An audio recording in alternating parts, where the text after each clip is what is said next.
What's up, everybody? Good morning, good afternoon, good evening, wherever you are, wherever you're hanging out from. It's the AM Wake Up. That guy's Pasta. Good morning. Part newsman, part Dominican salsa instructor. This is true. Ties in the booth. Whew.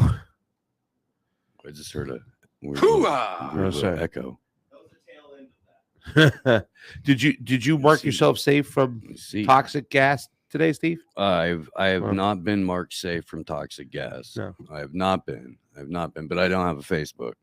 Damn.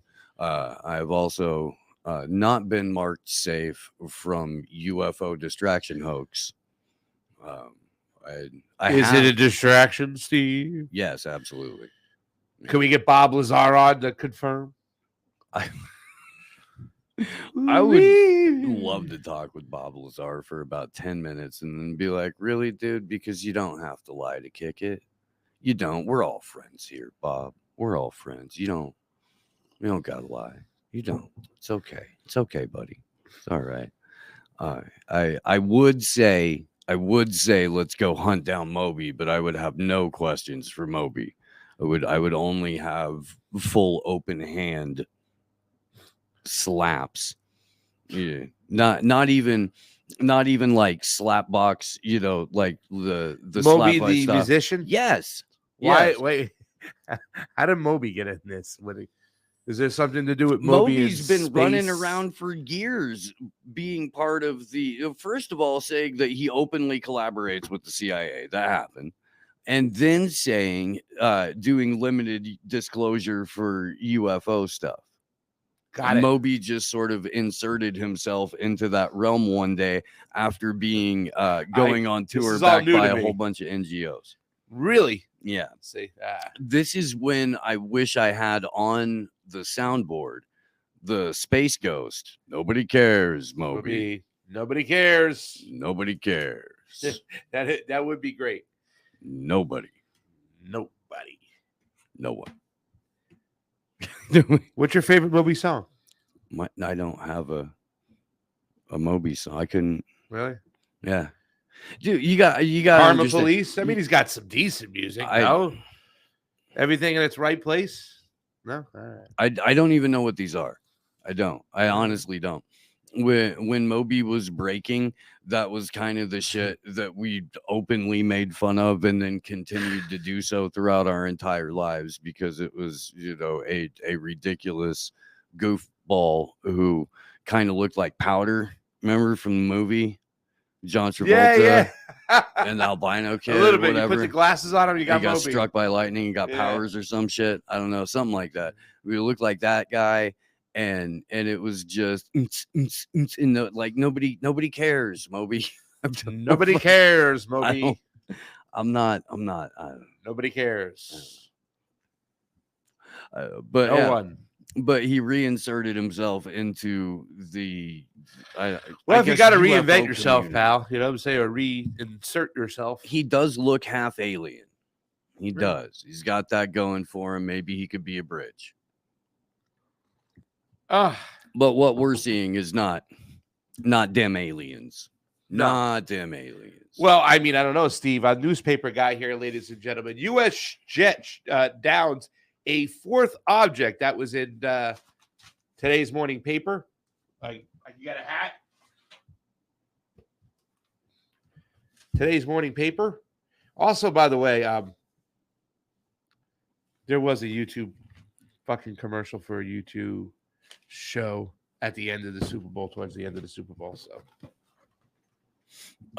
that's whatever. Those assholes. Whatever. It didn't say coming to you live from a Ukraine train station in Kiev.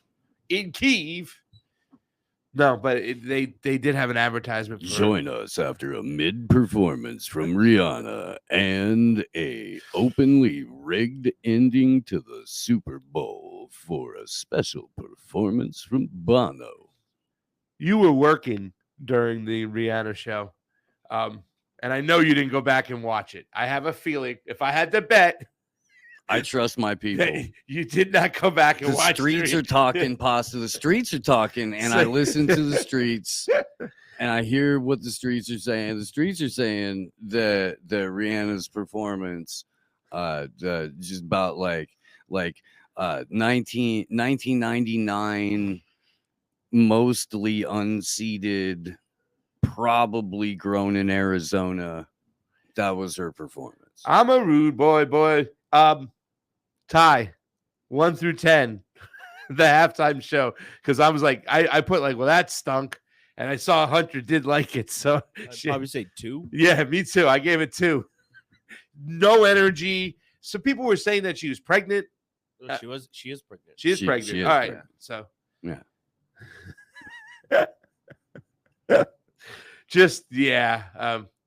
Hey, the Illuminati gets what the Illuminati wants, and the Illuminati wanted Riri at halftime. So gotcha. That's what you get. And by the way, let's not forget, because I did watch some of it. Thank you. Like someone suggested on Twitter yesterday, I'm a giant Rihanna fan. I am too. Every morning I do a full body shave to work.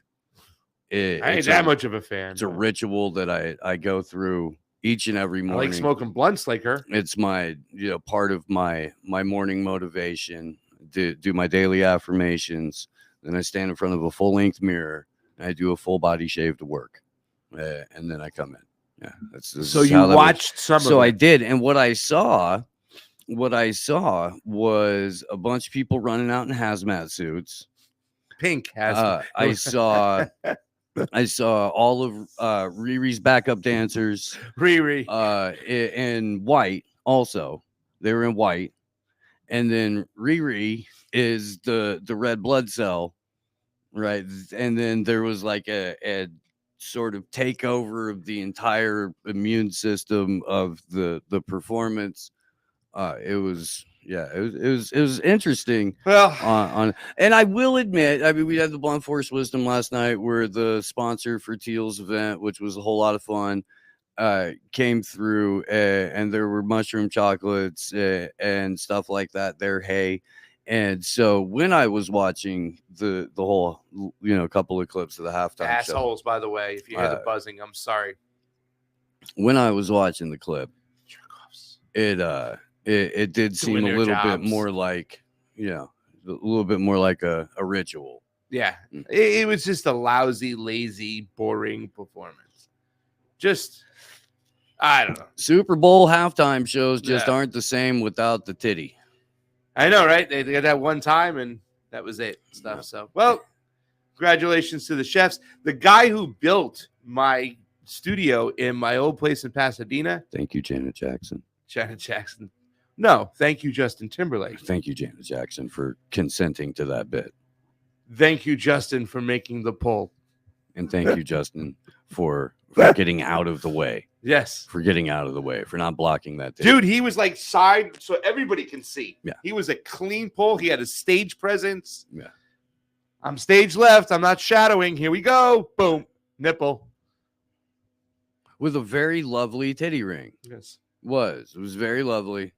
Yes. Son. I got to paint Janet Jackson this weekend. I got Poetic Justice for my thing with Teal. And I got Tupac and Janet. Fun stuff. But yeah, the guy who built the studio downstairs that you guys have been in before, both of you guys, that was done by my friend Jeremy, who worked at me in my last place. Top-notch fucking waiter, cool-ass dude. Carpenter on the side, built that studio. Like, he says, what do you want to get done? I said, let's get it accomplished, and he got it done. Congratulations, brother, to your second Super Bowl. And the time I've known He won the Super Bowl? his Chiefs. Oh. Hardcore, diehard It Chiefs. was like, guy. wow, he went from waiter to carpenter to professional football player. No, awful Steve. quick, man. All That in was a- Missouri. That was a hell All of in a- Missouri wins today. That was a hell of an arc. It was. All in Missouri. Honestly, the advertisers probably won. Whoever the ref was, the officiating crew, they won. Shitty they commercials. Was anything that did any commercials? Well, you didn't know. You didn't let's see. see, You were working. The Commercials didn't really stick out to me this time. who else at all. won? Elon Musk and Rupert Murdoch won. They were there. They won. Paul McCartney was there. I LeBron hope, James. I hope neighborhoods in Philadelphia won, since No. they still rioted because they lost. Probably. I mean, it is. I Philly. did see one. I thought it was before the game, but I did see a bunch of Philadelphia fans turn over a car. So we did see one of those things happen. You know, it's Philly fans. That was gonna happen just because it was a Sunday. That was just gonna happen. It's Philadelphia. Philly Wiles out.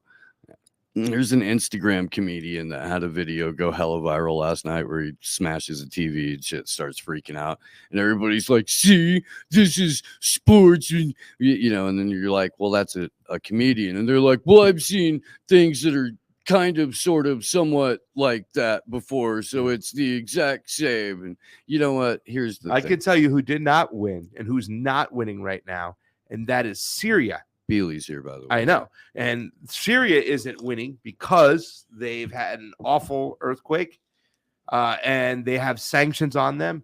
And little schmucky assholes like Kirby and Ned Price say, we're not going to work with the government. We're going to work with NGOs. Well, that's, yeah. So let's hear to talk about it. Our good friend Vanessa Beely's on the show. Hi. Hey, Vanessa Beely, independent journalist extraordinaire and all-around incredible human being and owner of like one of my top 5 favorite dogs ever. Six dogs. Oh, yeah, but I have a personal favorite out of your I know, menagerie, sure. and so she's one of my top 5 favorite dogs. Yeah. So I'm I going know. to play favorite. I am. He's also my mother's favorite too, as well. I spoke to Mom this morning and I told her, I said, Mom, my most influential person of the year last year is coming on. She goes, Vanessa's coming on. Send me the link. Oh, I said, well, because, you know, like, really, to tell you the truth, after your show, me and my mom sat down, we had breakfast, and we spoke for like an hour. And, you know, she was just like, she's like, how come we don't know any of that stuff that's going on? Like, she's like, she was just, you know, lost. And I'm like, Mom, because I said that's what they do. They don't plug into what's going on. We depend on people like Vanessa Beely to tell us what's going on the ground. And, you know, and it was eye-opening for her. So please, do you want to talk about the stuff with Ohio with Vanessa first, or do you want to talk about? No. Do you have a plan, sir? Let's get into. I mean, we were going to have Vanessa on last week Yes. because you just spent some time in Iran, and I really wanted to Yeah. ask you all kinds of questions about that. Yeah. And then they cranked up the weather machine, and there was an earthquake, and all hell broke loose. So we weren't able to get you on the show. We're very glad you made it. Everyone around you did. But in just the last week, as a result of this, all kinds of crazy shit has gone down. The white Yeah. helmet popped up again, slithered out from under some rubble, and we're like, "Oh, we have an opportunity." HTS is block. I want to get into all of that. I'm going to try and find some stuff to pull up while you're talking. But anywhere you want to jump off, because there's really like So much 5 stuff, whole right? episodes worth of let's have a talk Yeah, with I Vanessa know. that I know. just in the last month, you're busy. I know it's been crazy because I mean I had 2 weeks in Iran, which was 16-hour days with a 4-guy film crew, and I don't know how many interviews per day, between 10 and 15 every day, and just a huge amount even for me to take in. I mean, we went from Tehran to Isfahan to Shiraz and then back to Tehran.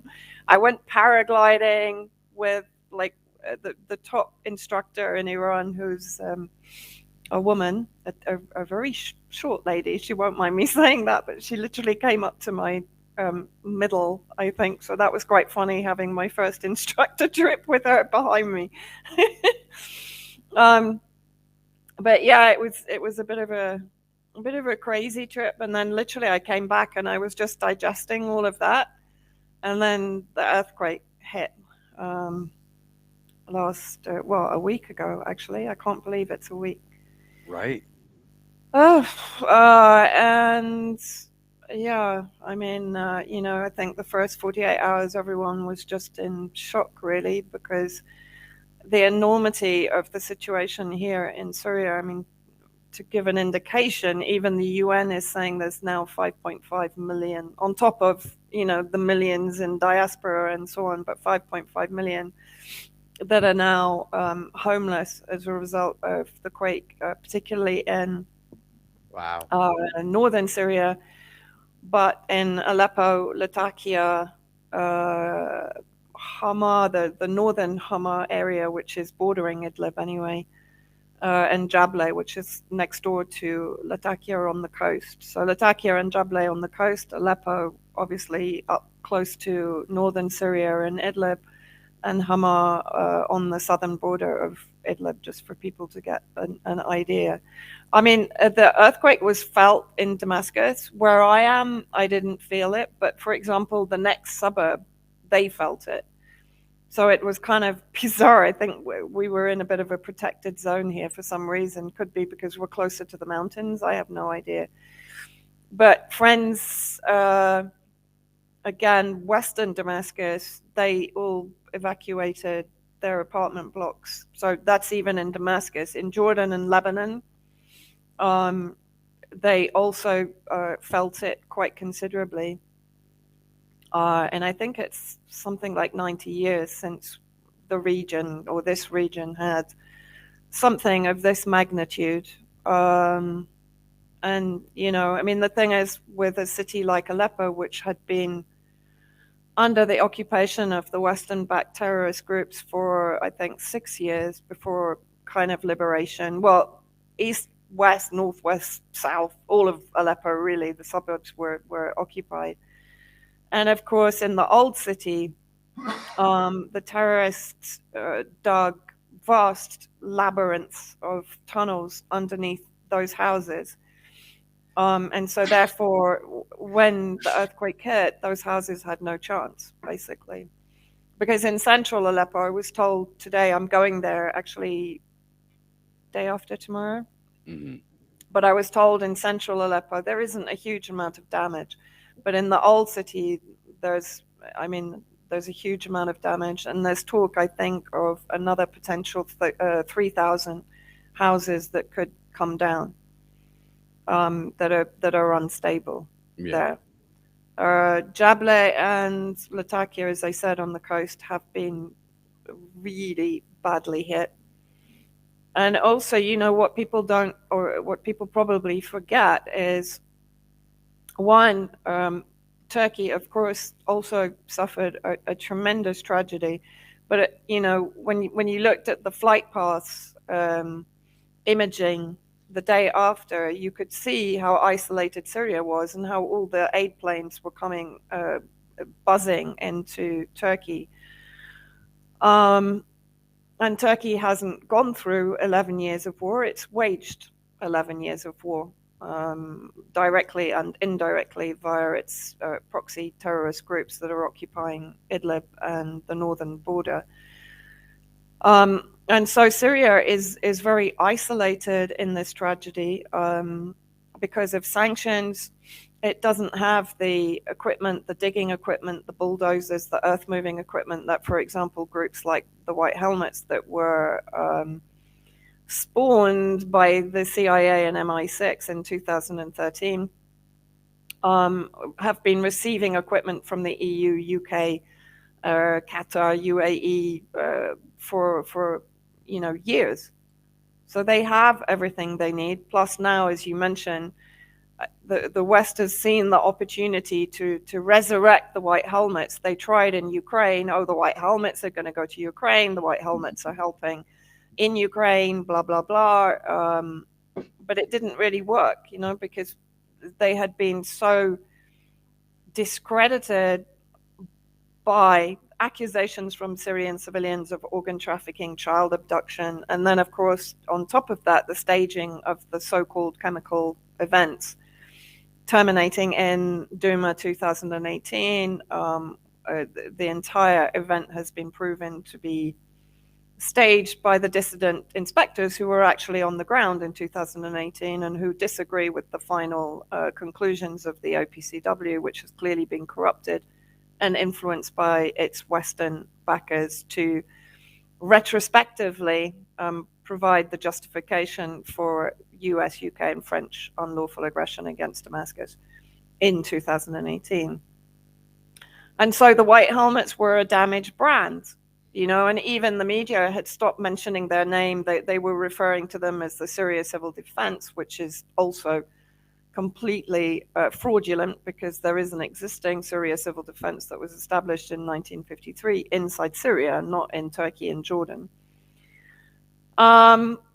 And they had dropped the White Helmets from their lexicon in the West. And now suddenly it's almost like, I was speaking to Corey Morningstar actually yesterday about it, and we were almost in tears because it's like we've just gone back to 2014-15 again. Yeah.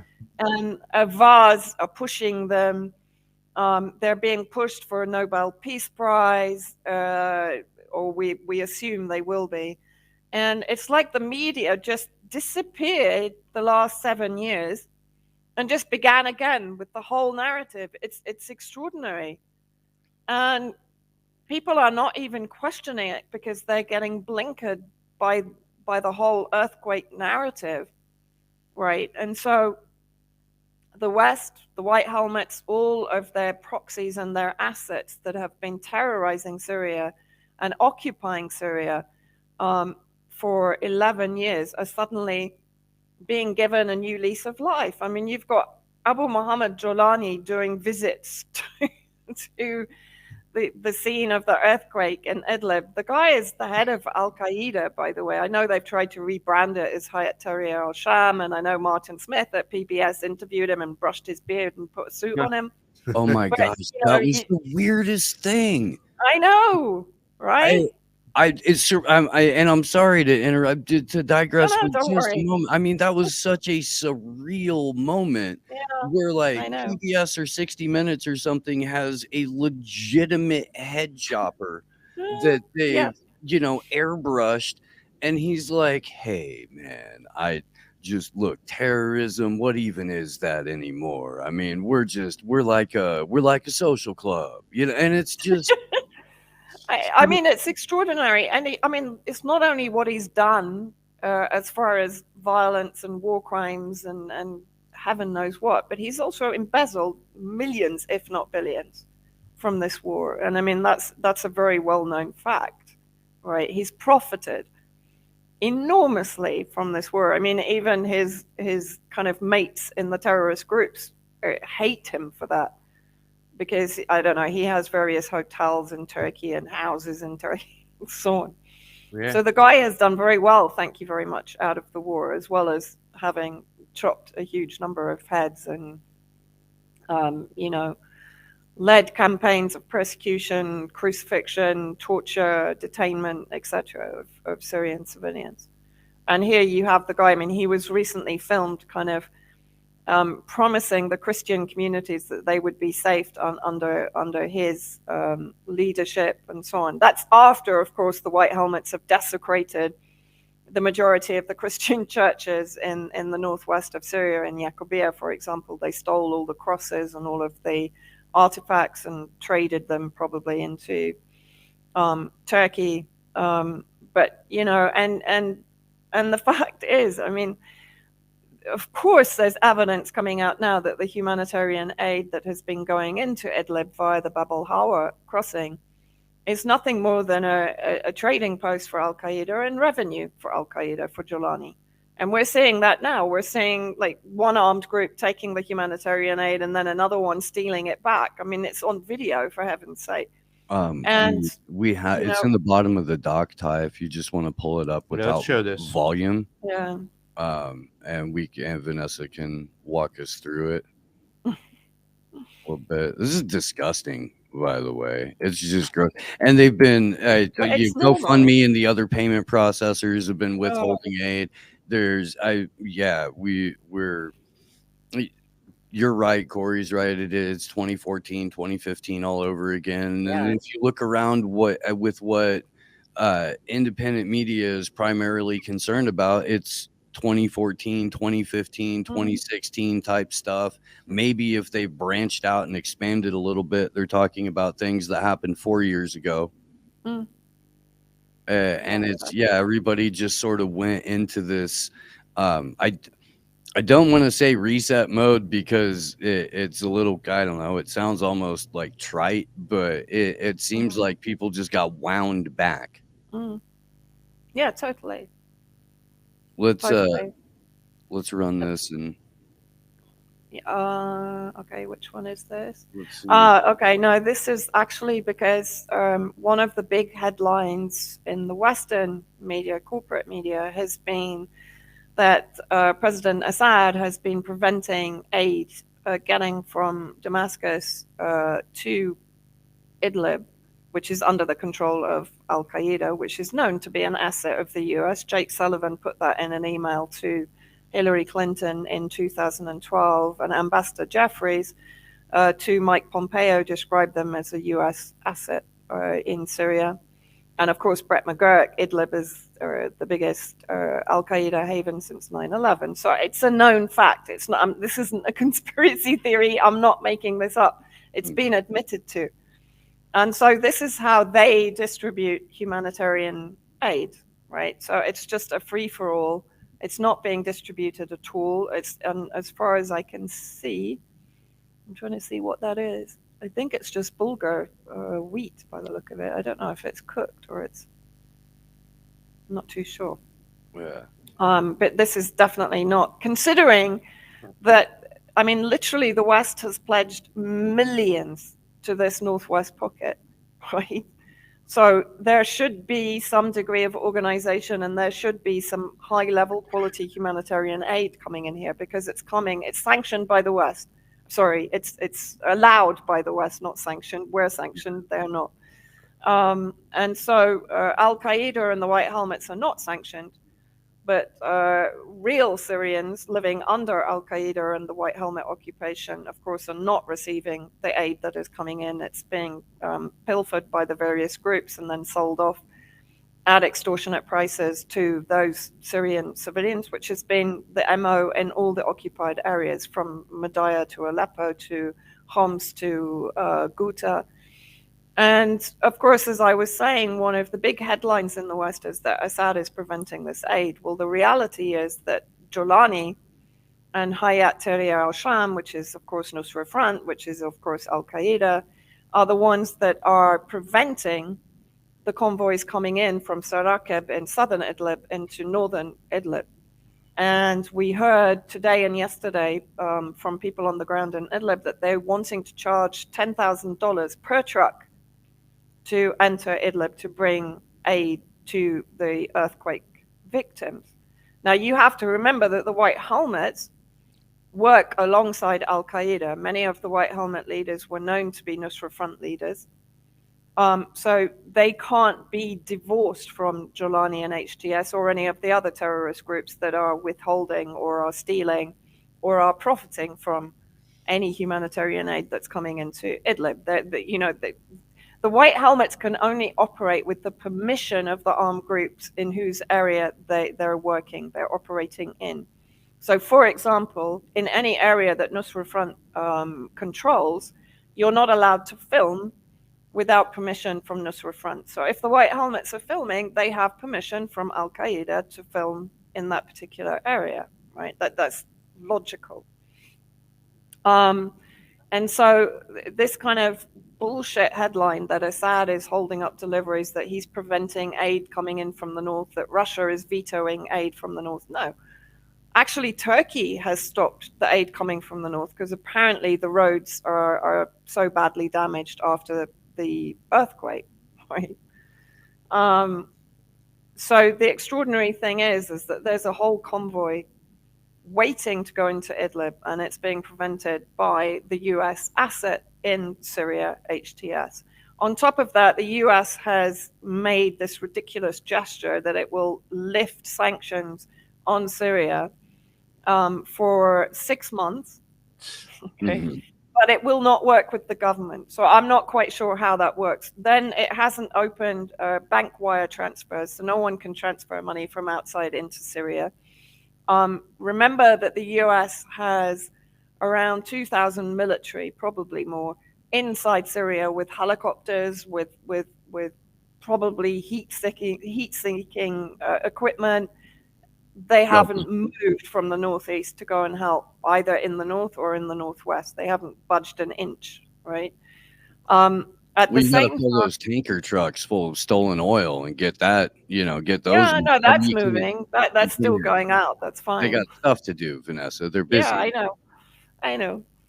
And then added to which, and this is where really, as I said, I was talking it through with Corey yesterday, and I'm actually really worried because it seems to me that the West now is capitalizing on the earthquake, on the tragedy, and of course on the obvious physical destabilization of Syria and the emotional destabilization of Syria to start maneuvering again and to enter territory that before they had withdrawn from.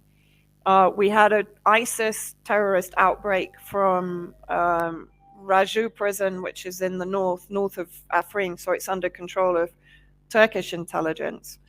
And then yesterday we had an ISIS attack on Palmyra, which is to the east of Homs. They killed, I think, around 11 people, and they kidnapped dozens of people. In the northeast, we have also reports from Russia that they think that America is mobilizing ISIS to carry out attacks inside Russia. But also my theory is that they're going to move ISIS to Africa because Africa will be the new front with Russia and China. NATO is based in Mauritania. It's building up its military presence there, having withdrawn, of course, from areas like Mali. And of course, Russia now is quite well embedded in Mali. So according to Russian military experts that I've been speaking to, the new front against Russia and China will be in Africa. So we've seen weapons going from Ukraine into Sahel, into Sahara, into various regions in Africa. And now, of course, we're seeing the mobilization of ISIS, which was always inevitable. When you've got, I think it was conservatively 15,000 ISIS fighters in prisons, in holding camps in the northeast, and then all across the northern border of Syria, at some point they were going to be released. Oh, and of course in Al Tanif, U.S. military base in the southeast of Syria, where they train and recruit them, right, and give them HIMARS. Mhm. Well, and I So mean, I read a couple of reports over the weekend where the U.S. is openly recruiting ISIS and al-Nusra fighters for Ukraine to go see, yeah, definitely. they're Yeah, I mean, you know, honestly, Steve, I don't even differentiate between ISIS and Nusra. I mean, they're all the same, right? The only thing they really fight over is money, land, possibly status, possibly, you know. But otherwise, they collaborate. All of them collaborate, and they're all from the same root. yeah, You no, know? What percentage of the country does Assad have under control, just so we can get an understanding? Well, if you look at the map, if you kind of see Syria as a block of land, the northern border, the northeast, the southeast, the south. In fact, all borders are insecure except the west, which is Lebanon. And of course, they've also sent Lebanon into economic freefall. So effectively, Syria now, it's still about 80% of Syrian, maybe less actually, of Syrian territory. Certainly 80% of Syrian population is in this kind of reduced Syrian state, which is then has effectively around a 30-kilometer buffer zone all the way around it, except to the west. And the only opening to the northeast, which is open between Iraq and Syria and does permit convoys to enter there with aid or with oil or whatever. But of course, Israel is regularly bombing those. And Israel has put out the threat that it will bomb any humanitarian convoys entering from Iraq, from Iran through Iraq into Syria through the Al-Bukamal crossing. And if you remember when Biden was elected, I think within 24 hours of his election, he bombed Bukamal. Yeah. So it was that day. Had to make It a was statement. like within 2 hours, I believe. Yeah. So you know, it's an incredibly precarious situation for Syria, and you know, I really, I mean, the thousands that are dead and the thousands that are still missing under the rubble, it is just horrifying, actually. Yeah. And that's on top of 11 years war and sanctions, Caesar sanctions. I mean, one thing which is interesting for me is the countries that have, even Italy now has sent in planes with ambulances. And so Italy has gone against the sanctions. Although, I mean, the States did make the gesture of saying it lifted it. But as I said, it's with a caveat. One, they won't deal with the government. Two, only for 6 months. And three, they haven't opened up the channels of financing at all. So they haven't freed up the Bank of Syria, for example, to accept funds in from outside. And as you mentioned, they've shut down GoFundMe fundraisers, although why people used GoFundMe, I don't know. After the I don't know why. You know, it's different people, probably. I know. Probably those people thought that all of anybody that donated to the trucker convoy deserved to have their money taken, and now they're surprised and offended that GoFundMe would do the exact same thing to them. Maybe some of them, but some of them were not. Some of them just were like, why the hell did I do this shit? Like, yeah, I know. And like, I mean, because he thought it was comfortable that everybody had that account, that it, switching them over to Give, Send, Go, like they took a chance because they thought they could raise more money in Yahtzee. Yeah, and I mean, like Kevork, their fundraiser raised more than 15,000, and it's gone. He hasn't been able to retrieve it yet. I know. But GoFundMe at the same time is funding $100,000 to the White Helmets, by the way, because as I said, they're Al Qaeda affiliates, so they don't come under sanctions. Al Qaeda is not sanctioned. Yeah, they'll process payments to Azov. Yeah. Yeah. Yeah, exactly. Yeah, if you're a Nazi or an Islamist or what else? if you wanted or someone Israeli, to, or if you're a yeah, I was gonna Zionist. say, if you were There you go.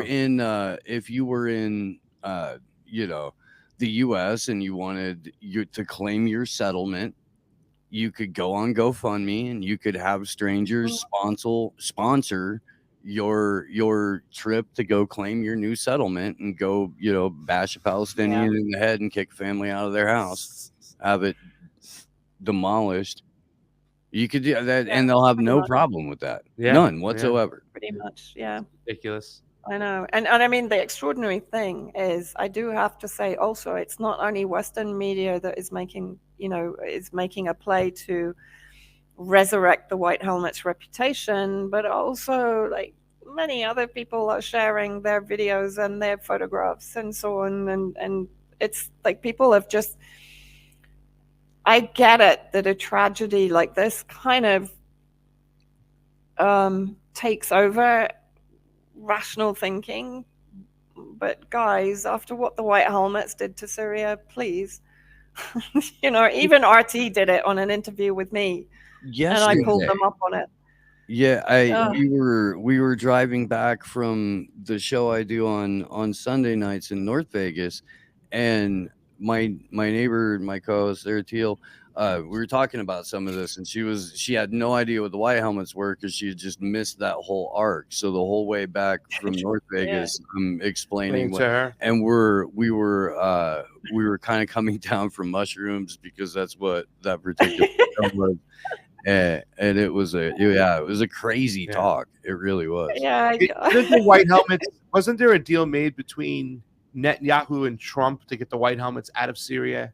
And what year was that was oh god, I've just forgotten the name of the operation, but that was in 2018. All right, I thought it was that was negotiated between Freeland and what's his name, Erwin Kotler, and Netanyahu, to take not only White Helmets, actually a large number of terrorist leaders, including ISIS leaders, through Jordan through Golan occupied territories occupied by the Zionists into Jordan.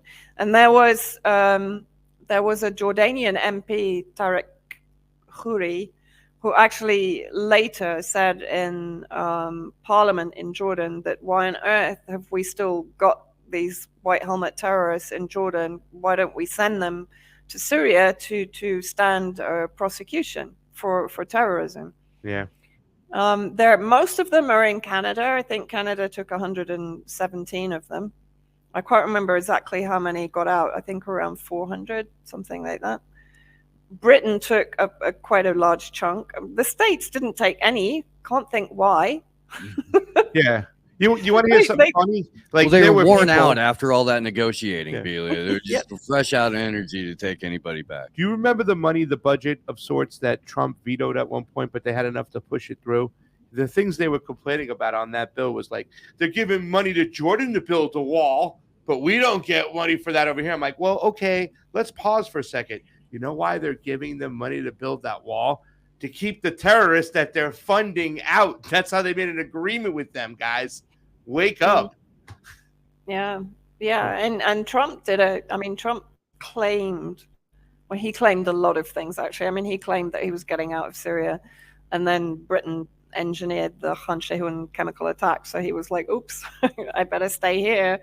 And then what did he do? Well, of course, he assassinated Soleimani and Mohandes. He brought in the Caesar law. I mean, I kind of love it when people portray Trump and the Republican Party as kind of being anti-war. I'm like, really? Yeah. You know, really? No, I mean, the thing he did, though, Vanessa, was he did the thing that they weren't able to do in Iraq. Like, Iraq, he was like, it's so stupid, so many lives, and they left the oil. I told them, take the oil. Yeah. What are you doing? Yeah. So when Syria came up, they're like, listen, they got the chemical attack, and you could take the oil. We can say we're keeping it away from ISIS. And he did. And they haven't stopped taking it since. Yeah, I mean, the crazy thing is, of course, as far as I know, not much of the revenue is going to the US. The majority of it is going to ISIS and to the Kurdish Contras, of course, because that means the US doesn't have to pay them. Exactly. So it's a kind of a win-win situation for Trump. And also, when we look at the timing of this, of course, it was just as Syria was on the verge of coming to an agreement with Turkey, which would have included Turkey basically pushing the Kurds back to a 30-kilometer line away from the Syrian-Turkish border, which would have, I can't remember the crazy amount of square kilometers that would have given back to Syrian control. I think it was something like 3,000 square kilometers of territory would have come back under the control of the Syrian Arab Army, who were part of the negotiation was that they would be given control of that northern border. Turkish troops would withdraw. Turkey would figure out what to do with all the terrorists. It's been funding for quite some time. Of course, I'm sure the US will be happy to take them to Africa or to Ukraine, whichever is more expedient, or even Yemen, I guess that's still ongoing. And so all of this was sort of coming to fruition. Russia was negotiating with the Kurds, and everyone was kind of feeling that little flicker of hope, that perhaps we're going to get back control of Syrian resources, oil, we might have an improvement in the electricity situation. And then boom, the earthquake happened and everything just went, tits up basically. Yeah. And of course, there are a few weird things. I mean, there were 9 Western embassies that withdrew their staff, evacuated their staff just prior to the earthquake on the basis that they were worried about terrorist attacks. Of course, they had actually probably engineered or I think were we need to privy examine that. Well, no, yeah, because- exactly. Wait a sec. yeah, no. So how many? There were not Nine. nine separate. Yeah, 9 separate. Yeah. And then there Okay. was the week after Turkey Yeah. had put its foot down about Sweden's entry Yeah, into NATO. exactly. So Turkey. not only that, but Turkey had started calling out the US as well. Like there'd already been criticism of the US from Yes. officials in Erdogan's administration after the terrorist attack in Istanbul. I was gonna Not from say- Erdogan or from his foreign minister, but No, I then remember his foreign minister's like, we know who you are. Well, like, he and was, that was right after the initial no, Yeah. we're not going to have anything to do with Sweden coming Yeah. into NATO. That was the first time Exactly. that was put forward publicly, and then within it was less than 24 hours there was the terrorist attack in Istanbul, and then it was followed 7 well, days to be later. fair, I mean- Erdogan has always said that, like, I don't know if you're going to get Sweden in. Like, he kind of always held that, like, but this to be- time he was a little bit more stern and he going, was firm. Yeah, but I mean, he was using it as a bargaining chip with the US Always, to yeah. sort out the Kurds, basically. I mean, that is Erdogan's kind of nemesis in the region. Yeah. And the fact that the US, another NATO member state, is funding his greatest enemy or greatest perceived enemy the PKK. in Syria and Iraq, well, in fact, pretty much globally, because, the Kurds have been weaponized for centuries. And so, therefore, the withholding of the approval for Sweden to join NATO, etc., was all connected into blackmailing the US to drop the Kurds. And of course, there have been backwards and forwards negotiations for a long time. You remember back in June or July last year, the Tehran summit with Putin and Raisi and Erdogan and Russia. Yeah. And that was when it all started up with this kind of negotiation with Erdogan, because he's got elections in 2023, June. And he needed to kind of, get rid of the Syrian refugees, 5 million of them that have settled in Turkey since the war began in 2011. One can argue that, sadly, the earthquake has probably done a large part of that job for him. Right. Including, of course, one of the worst hit areas is in Kurdistan, right? The Kurdish areas, both in Turkey and in Iraq, I think. Yeah. Not Vanessa, quite sure I'm sorry to about ask, but what was he expecting to do with these 5 million Syrian refugees, Erdogan? What was he going to try to deport them back into Syria? I mean, Well, I mean, I think realistically he was not going to be able to send back 5 million refugees just like that. But I think from what I heard, the idea was that he was responsible for the withdrawal of his troops, but also of the terrorist factions that are occupying on his behalf areas of the northern border, not only the northwest. And that then those areas would be a resettlement area for the refugees from inside Turkey. So it would be almost like a swap. He would withdraw the terrorists and resettle at least their Syrian into those northern pockets. Of course, there was opposition to this from the terrorist groups, not least of all Jolani and HTS, because they are far more under the control of the US than they are under the control of Turkey. And even from the groups that had looked to Turkey for support were furious because they knew that, pretty soon they were going to be airlifted out to somewhere or other. And they might actually have to go and fight for a living instead of just stealing and exploiting the Syrian people in the areas that they've occupied. So nine. All right, let's let's get to this here. So 9. What are they pull out? Excuse me. I think it's 9. Let me. Have you got anything on that, Steve? Embassies. I can here. Let me pull up real quick. They pull out of and this is in Turkey, right? Not so much in Syria. Yep. Okay, on January 28th. Well, there are some. But on January 28th, Western embassies warned their citizens of a possible terrorist attack. This is off of Rachel Blevins' Telegram. Wow. So for reference, if you're on there. On January 28th, Western embassies warn their citizens of a possible terrorist attack on February 1st and 2nd. The embassies of the U.S., the UK, Germany, France, Italy, Denmark, the Netherlands, Switzerland, Sweden, and Belgium are closed in Istanbul. The American warship USS Nint enters Istanbul on February 4th. That same day, Turkey's interior minister told the U.S. ambassador, "Get your dirty paws off Turkey. We know what you intend to do." Between February 5th and February 6th, an earthquake occurred with the epicenter in, I'm going to fuck that name all up. Yeah. Gaziantep? Yeah. No, Kahramanmaraş. Located on the same tectonic fault as Istanbul. It's the I'm so trip all over it. More importantly, before the 1999 Istanbul earthquake, which killed more than 17,000 people, a warship of the same type was also docked in a Turkish port. So, that's interesting. Weird. Well, somebody sent me a fracking story. Yeah, there's a lot of theories.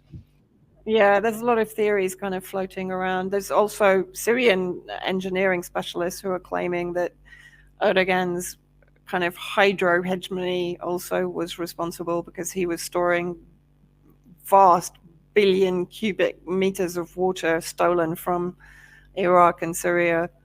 And that had caused some degree of shift underground. Then there was an idea there were explosions underground because it was a 10-kilometer depth, the earthquake. And then, the fracking and HARP and... Which one of these stories do you believe? Yeah, well, which one's the most likely? Can you rank them? Because HARP is up there for what I understand. Like, a lot of people are like, this was HARP. Like, well, no it's way. mobile. It's mobile is the thing. Is that there? And I'm not. I know Steve? that they're. I know that they're. Steve's going with HARP. Final answer. Give him a ding. No, not final answer. No, 100% no. Everybody put that out of your mind. Those are Pasta's words, not mine. No. Actual earthquake. Unequivocally, no. I would be. I like the water storage. I'm going with water storage. That is my final answer. Do I have a lifeline? I would be surprised. I would be genuinely. This is like call a friend. Yes. Yeah. A, B, C, D, or A. I would be genuinely is it, surprised if Vanessa? it was a naturally occurring Earth. That would be the most surprising thing for me to find out, is that it was a naturally occurring 7.5 originally, that then for days on end has given off aftershocks and secondary quakes that go from 7.6 to 7.9 over and over and over again. Yeah. That would be the Sounds least like you're surprising thing to leaning me. towards HARP. I'm not. There's no lean because I have no evidence. I got you. But all I'm saying is there at the least, But that is really kind of crazy. The fact, in all seriousness, obviously, I mean, who knows what to fucking believe nowadays. I'm so thankful that you're over there so you can give us a clear picture of what's going on. But that is really kind of frightening what Rachel put over there, that all those embassies pulled out right before this Oh, to be Yeah. perfectly clear, that was not Rachel. That was on her Telegram. That was on her Telegram. Yeah, you just do a keyword Yeah, search yeah. with U.S. embassies, Yeah. Turkey, and earthquake, and that out of all Came of the up. channels that I'm subscribed to, that's what popped up. Beautiful. Yeah. Mm. Either way, thank you for. That's awesome. Yeah, but yeah, I mean it's weird. I mean, and the claim that they left because of the potential for terrorist attacks. Well, as I said, they engineer most of the terrorist attacks, and if it's not them, it's Mossad, and I'm quite sure Mossad isn't going to put them into any particular danger. What's your? I'm sorry. So yeah, it's weird. It's a weird sequence of events, and then of course the capitalization. Go on. Have you had an opportunity Hello? to look at Cy Hirsch's piece on the Nord Stream? Do we have you? Are you there? Did we screw up? Fading in and Do you out. know what? I've still got it open to read. I'm so ashamed to Okay. say that, but No. I did.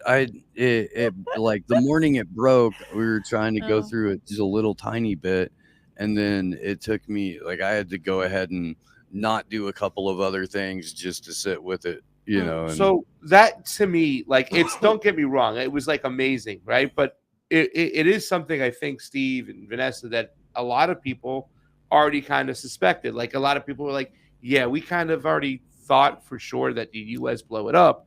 But with the significance of that, what is the significance with that article? Well, dropping? I'm Because so many bringing it- people, even Russell Brand even brought it up. I'm Yeah. bringing it. Well, Cy Hirsch is a Pulitzer Yeah. Prize-winning investigator, and really, It's out there, nice. the source Yeah. that he's A blog, Steve. the source that he's going through had intimate details of the absolutely. operation. It's one of those things where if this is, if you're choosing to believe this is, 100% fact, and I have no reason to argue that it's not, it offers informational detail that, I didn't know that if the CIA just wants to cover something from Congress, they have to downgrade it from covert to just standard special military operation with classification.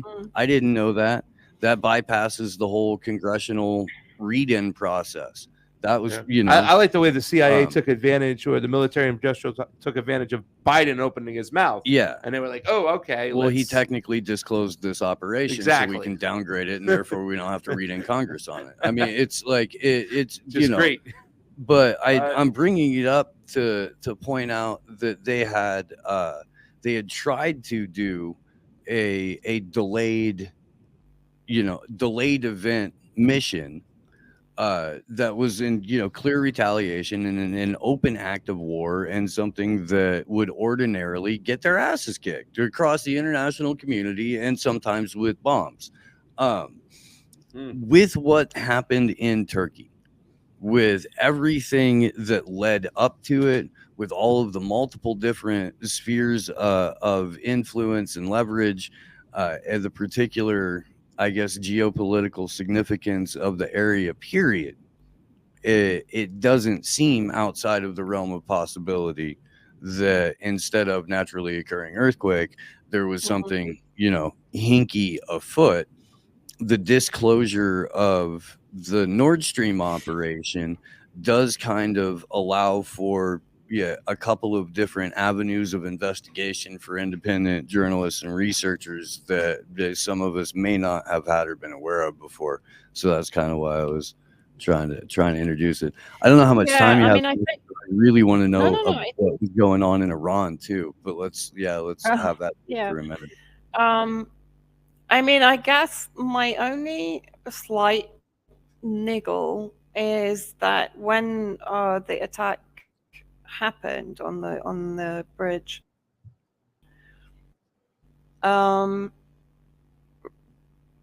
really Russia, and then if you remember, Kit Clarenberg wrote a good piece for Grey Zone, basically fingering the British, right?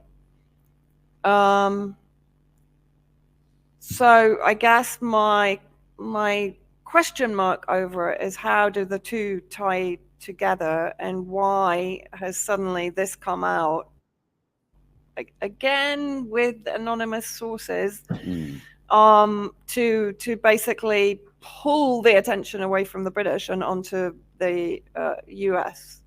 Do you know what I mean? I mean, I'm not saying for sure they did it, for sure.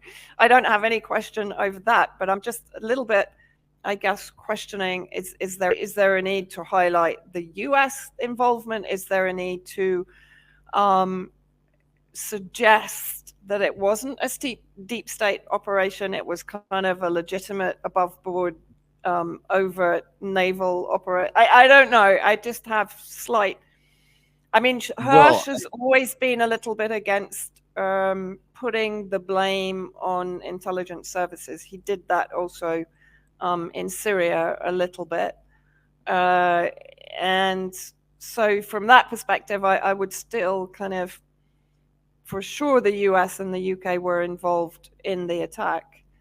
Well, and but I still think does, there's something we're not being told, basically. He also, and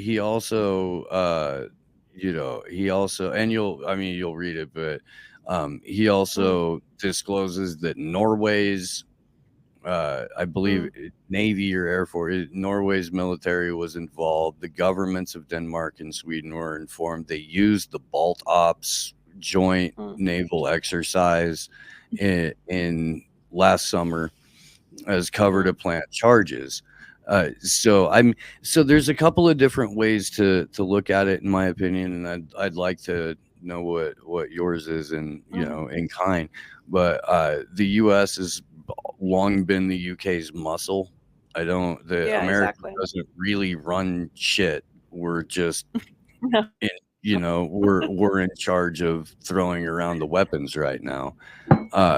But so there's always an underlying agenda to like take the heat off of the UK, win, and if possible, and make America the bully. Exactly. I'm not saying that we're not the bully. We are. That's the US military and US government. Yeah, but the intelligence is usually coming from Britain.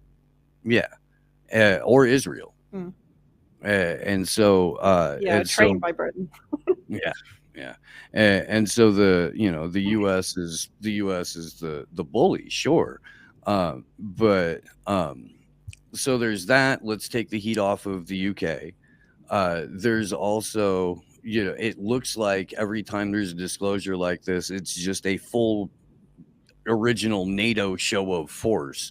And I think that every disclosure includes one or two more countries to just kind of keep it out in the open that this is completely a NATO thing, and whatever Russia or China or Iran has going on, they're still going against NATO. It's not one particular military. Yeah, no, I mean, I would agree with that. I mean, I think the best description of Britain and America came from Alex Craner in an interview with me, where he described it. If you've seen Mad Max 3, the giant with the little troll on its shoulder telling it what to do, the huge, great kind of Master Blaster giant, and then the little dwarf on its shoulder, like directing. Yeah, that's it. And I think that's a pretty good description, really. It sums it up. That's great. Oh God, that's pretty fair. I was thinking about this the other day, about the way that the Five Eyes nations actually work. And each one performs a particular and distinct function for the crown. Like the UK is the bully, the Canada's supposed to be like, negotiator and something like that. Australia is a test lab, just an open experimental facility.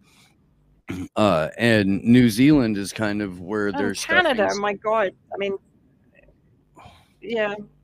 To what? Canada is the kind of the medically assisted death program, the eugenics program, actually. You're absolutely right. And just for the first time, not for the first time, because there have been Canadians pushing back the entire time, but now there's like an open revolt against, hey, you've finally taken the medically assisted death thing a little bit too far, because the Canadian Parliament was trying to pass a law, or is trying to pass a law, to make it so that just mental illness is a reason enough to off yourself. Oh, you're having a bad day? Okay, we'll just go ahead and get in the death booth. Well, not only that, but they're trying to push through even up to 1-year-old babies can be put on the program. Yeah, because they might be giving you a bad day. And no, I mean, it's hideous. I did a whole I did a whole long article on this for UK Column, and it was, I mean, absolutely horrifying. And actually, Canada has quite a long history of eugenics approval. Yeah, so there's a handful of universities in Canada that not only carried on basically the overriding philosophies that form eugenics, but they were also integral in military intelligence experimentation programs, not just MK Ultra, but a number of other ones. And there's been a relationship of like abuse sharing that the Canadian government and the US government have done, and academia. There's like a shared torment sphere in academia for all of this too. I want to jump. Can I just show you this 1 second? Hang on. Uh-oh. You knew it was going to be. Hi, Daisy. Hi, Daisy. Oh, yeah. Aw. That's adorable. That is great. Vanessa, I know you probably got to get out of here soon, but can you give us a little taste of what's going on in Iran? Because I did see an article yesterday of something pointing out there were mass protests in France. And I don't know if it was BBC or Reuters or which type of Western state media it was like, oh, people are demanding justice in Iran for these people killed for protesting against the government. Like they try to sprinkle that in with the French protests yesterday, because the majority of them were against the pensions that Macron is trying to decrease, and also extend the I think the retirement age by 2 years. But there was a little NATO anti-NATO twist in there, so they try to put. I mean, the kind of the Yellow Vest movement started when I was still in France, so back in 2018, and actually I went to 2 or 3 of the marches in Paris and in Bordeaux, and in all honesty, the violence that was meted out against the crowds was horrendous. I mean, horrendous, using rubber bullets, kettling them into huge areas like Place de la République, shutting off all exit points, and then bombarding them with tear gas. And then when they tried to run out, shooting them or charging them and beating them. The huge number of injuries that have come out. And those rallies and protests have been ongoing since then. So what is it, 5 years almost? And of course, completely unreported, or if reported just as the truckers' freedom protests as being right-wing, fascist, blah, blah, blah, blah, of course, And then in Iran, I mean, I have to say I didn't see a single protest the whole time I was in Iran, and I traveled from Tehran to Isfahan to Shiraz and back again. I think I mean, I did an interview with Satara Sadiki the other day, which I think should come out fairly soon. What the main takeaway for me is the diversity of opinion that, of course, is just not being given to you by Western media or by the Gulf-funded, Israeli-funded media outlets that are even publishing in Farsi, and of course being used to influence and manipulate opinion in Iran itself. But that, as I said to you, I was interviewing probably between 10 and 15 people every day from all walks of life. So we were going to the bazaar and just stopping and talking to women, some wearing chador, some wearing chador is the full kind of, not like the burqa, you're not covered, but it's the full cape that goes on over the hijab. Some were wearing hijab, some were wearing beanie hats, some were wearing nothing, some had a, I mean, as I said, it's not, the thing is, you have all the typical Western lexicon coming out, right? The whole women's rights parade. So you have Amnesty International talking about forced veiling, which of course immediately, and even in Iran, they hadn't figured out what this was doing, is it's imprinting in people's minds this idea of this completely kind of Taliban style veiled woman. And all the videos that I took in Tehran, in Shiraz, in Isfahan, the majority of women are not veiled. Many of them complete veiled. I mean, we're not even wearing hijab. Most of them had scarves just around their neck. And if they saw someone coming that they thought might be kind of police or whatever, they would just pull the scarf up. Me, I was permanently losing it because it's like, I'm just not used to it. So my headscarf is just constantly, and they were like, put your scarf on, but no one really takes any notice, to be honest. All of the cafes, all of the restaurants we went into, the majority of people didn't have any head covering on. Women in Iran are, they're some of the most powerful in the Middle East.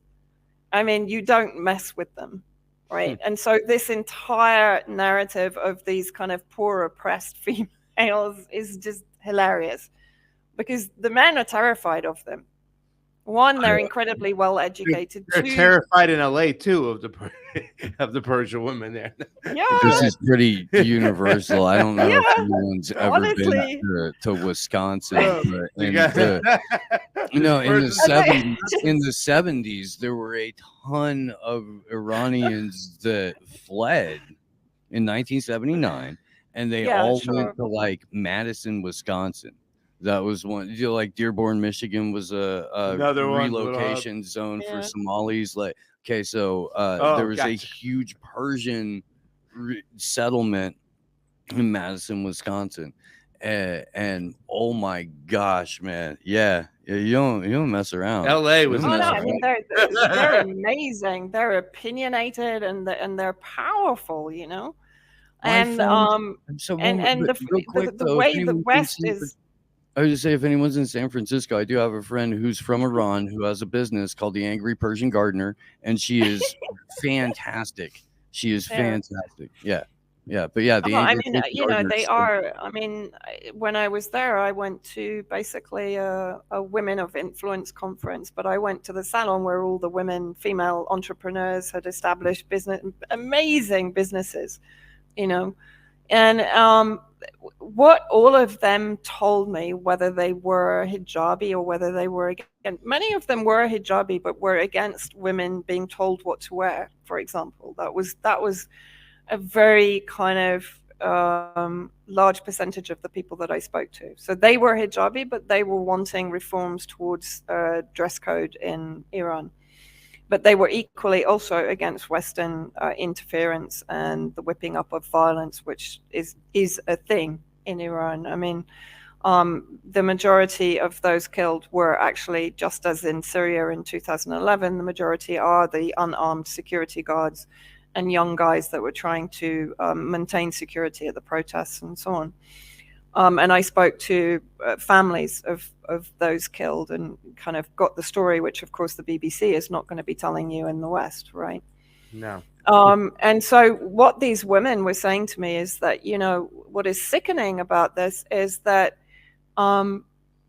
really, we've got a handle on women's rights here. We know what we're doing, and we will bring about reform, Iranian to Iranian.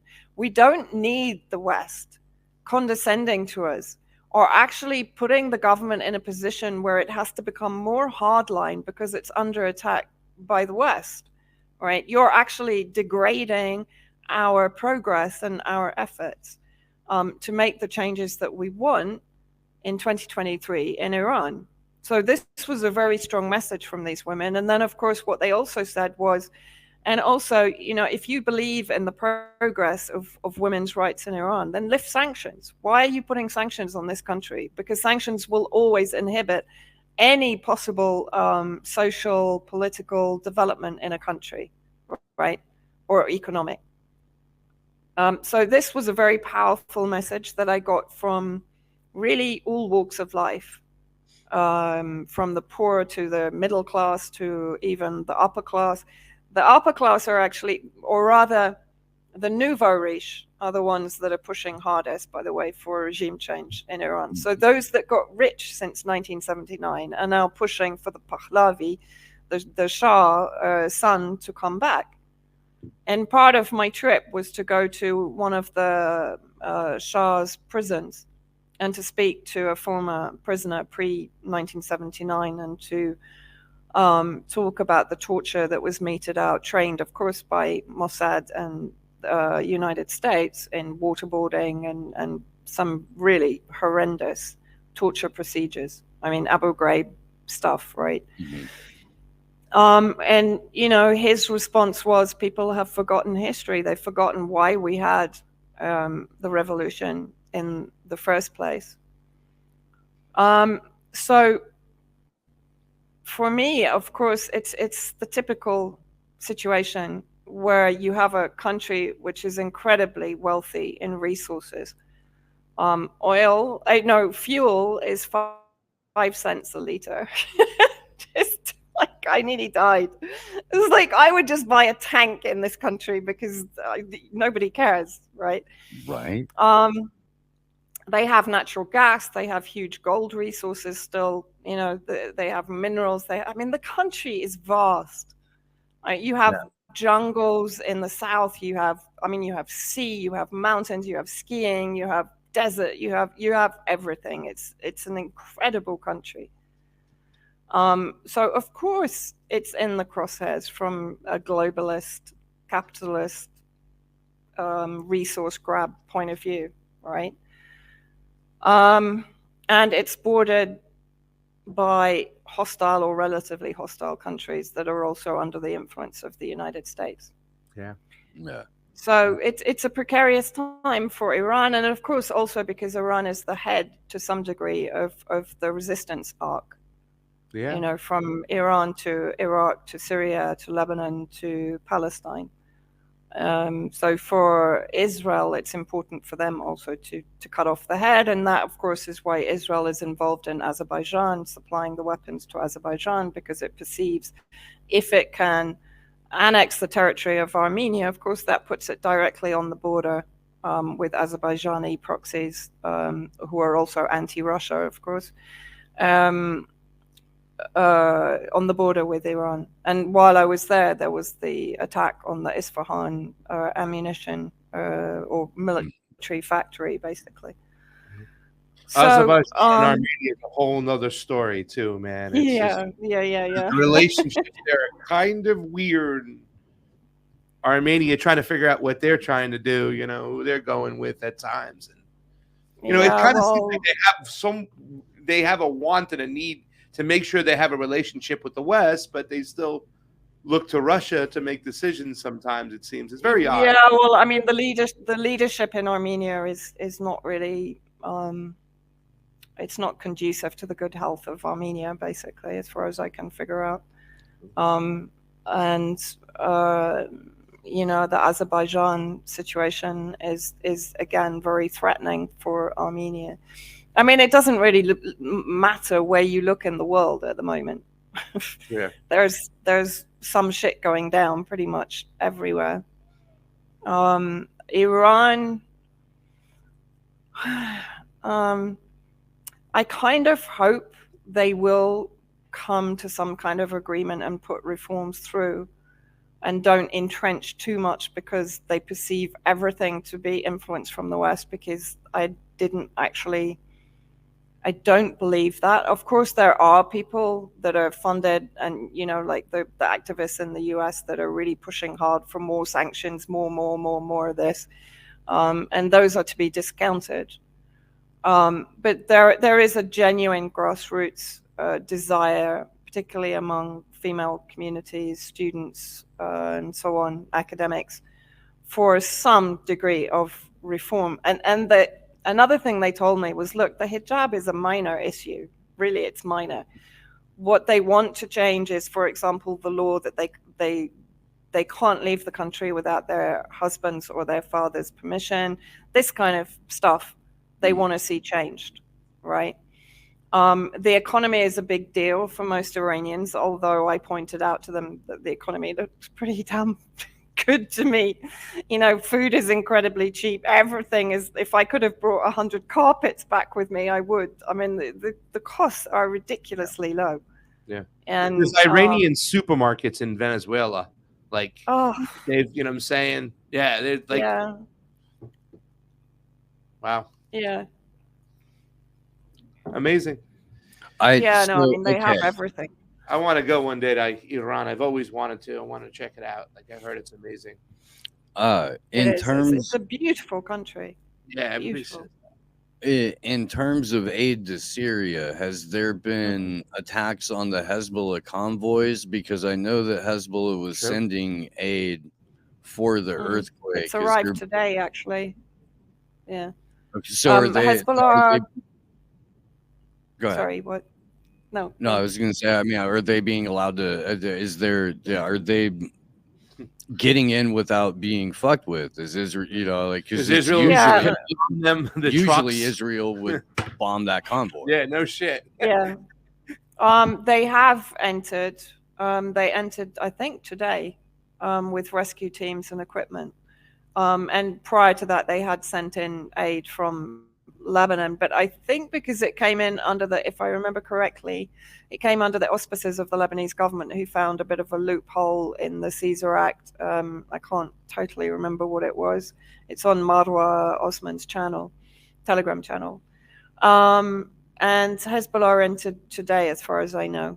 I think, to be honest, I mean, Israel is keeping a bit quiet at the moment. It has put out the threat that it will target any Iranian convoys coming in. Iraq has sent in, I think, around 30 oil tankers and humanitarian aid. There was a huge convoy coming in from Iraq that I saw a couple of nights ago. But, with Italy even having now sent in, I think it's 2 planes. Armenia, Serbia is sending material in, I think, by road. A huge number of countries have actually said fuck you to the US, basically. Yeah. And I think at this stage, what the US cartel, including the UK, is focusing on very much, as I said, is maneuvering behind the curtain of the earthquake. So they're using the earthquake to potentially increase their military presence in Syria, because, of course, while they're releasing ISIS and sending them to attack strategic areas in Syria, they're claiming they need to be in Syria to fight ISIS. So, the ultimate kind of chess game is going on at the moment. And there has been some intimation from US officials that they will try to increase the military presence in Syria. So I think what's more dangerous at the moment is what's going on behind what you're hearing in the media. The maneuvering that's going on Syrian territory is, for me, really concerning. And the fact, it's almost as if everyone's feeling really empowered again. The media's feeling empowered again. All the little kind of empire divas are coming out again and starting to throw rocks, I'm getting attacked by the same people that went really quiet for the last 3 years. Suddenly they're back on Twitter and getting involved again. So it's almost like they sent that this is an opportunity for them. So whether the earthquake was engineered or not, they're seeing it as the perfect time for them to start maneuvering. And that's that's a high risk threat for Syria and for the region. And of course, Russia is occupied in Ukraine. Russia has rescue teams on the ground, of course, because it had them ready in Haimamim. And it's actually doing it was there first before anyone else. But as regards actually paying full attention to what's going on in Syria, I think it's a little bit otherwise occupied right now. Yeah. So, we'll see. How much of the large equipment that's being used by the Syrian government actually belongs to the Syrian government, like the heavy equipment to move stuff? How much of that is from other sources? The Russian military provide any of that? Do you have any? Is there? What, are you gonna fly some of those tractors from other Well, places? you have to, or Yeah. you have to ship them in, Yeah. bring them in across the water. The water. Yeah, I mean, you can come in, but it takes forever. But and with the being landlocked, so yeah, that's another avenue. They can't get all that equipment. But in. yeah, you can have transport planes bring piece by piece crane parts that you Yeah. assemble on the ground, that kind of stuff. Damn. As far as I know, I mean, you have to bear in mind, and this is quite a sobering thought, the white helmets, which is a CIA MI6 construct embedded with Al Qaeda, they have an annual budget of 35 million. To give you an idea, the entire emergency relief services in Syria, so that includes fire brigades and the real Syria civil defense, across all the governorates, has a budget of 50,000. Yeah. Right. So that gives you a very sobering comparison. Jesus. And sanctions prevent heavy Oh equipment my and God. emergency And equipment no from money. You coming can't in. get them wire transfers. So I mean, No. yeah, you can't buy it. You can't. You're prevented from having it brought to fucking you. empire doesn't give a god. And if you go to any of the real Syria civil defense centers or the fire brigade centers, you'll see that the equipment is made up of kind of 1970s Mercedes fire engines, right? There is no modern vehicles in these centers at all. The most modern would probably be 80s, 90s. So you have German-made, European-made vehicles that they can't get parts for. Right.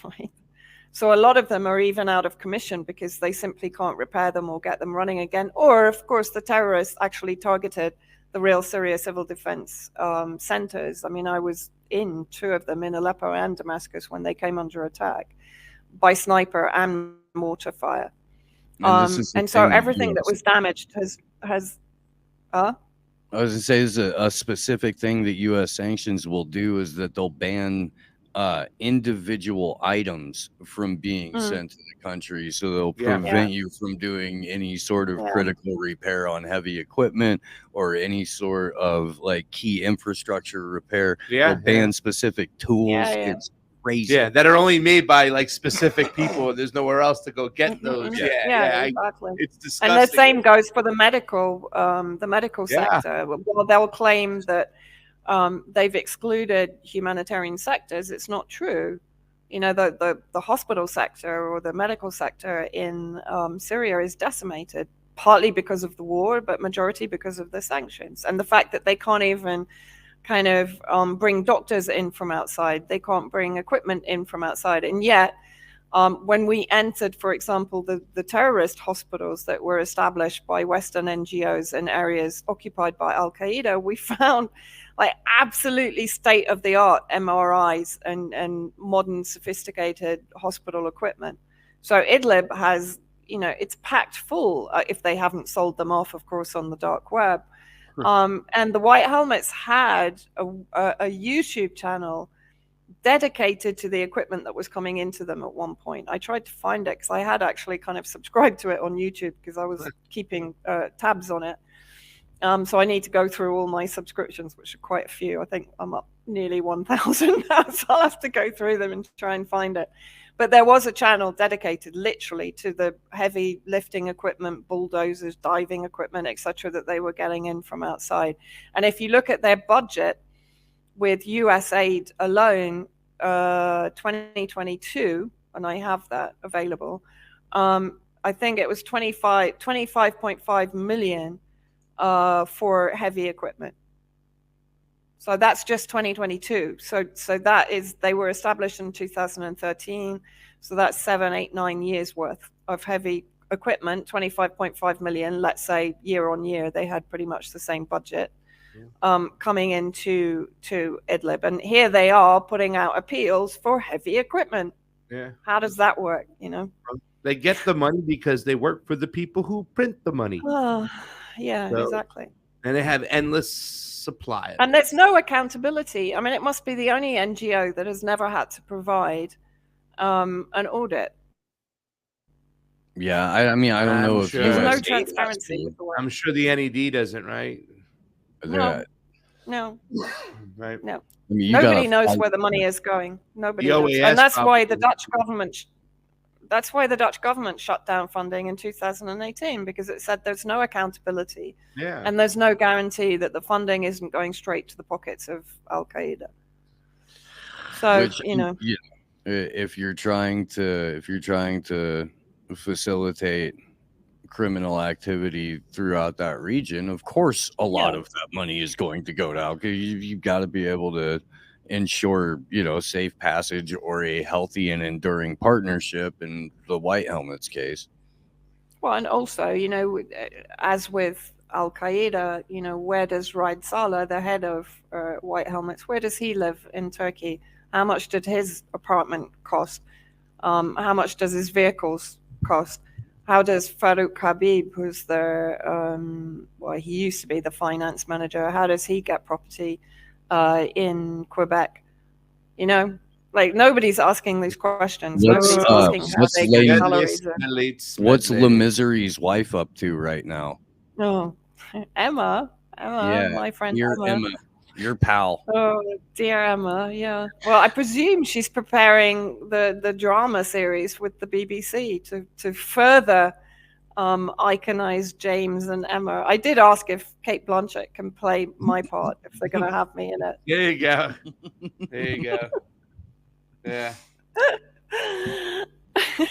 I forgot the BBC was doing a White Helmets with pup piece. Yesterday during the Super Bowl, they had your boy Ben Stiller, right? He had a little commercial going on. I tell you something, doesn't Rishi Sunak look like Ben Stiller? They all kind of have that same little rat face. Seriously, have you seen the little dancing video of Rishi Sunak on the beach, like doing his little jig? Yeah. He looks exactly like Ben Stiller in that one with Cameron Diaz. Was he in that? Oh, yeah. Shit. Oh God, what was it called? You know the one I mean, right? But he's dancing with the bee, you said? The movie with Cameron Diaz. Oh. I know. No, that was Rishi Sunak. Rishi Sunak was filmed on the beach. Rishi Sunak was doing busting a little move on the beach. Yeah.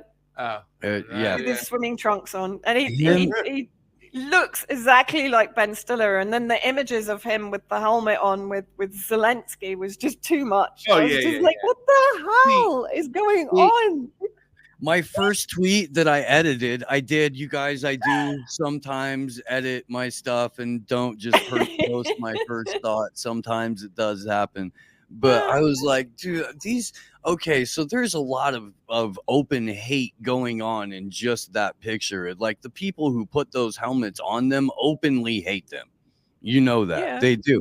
But then they think they get to walk around like that because they openly hate each and every one of us to the point where they could be like, look at us. We're pilots now. Well, we're fighting wars. Ben Stiller went to Zelensky and he's like, you're my hero. You know what I'm saying? But just like in The Godfather, where James Caan was supposed to play Michael Corleone, they gave it to Al Pacino. I think Ben Stiller is going to have to deal with that when he's going to make him Rishi Sunak instead of Zelensky. And he's going to be all upset about that. He really is. I want to play Zelensky. Rishi Sunak is he's like an outtake from Zoolander where they had Ben Stiller go undercover. He's AI. I swear he's AI. He's not human. He's not. I mean, his voice sounds like a computer voice. Yeah.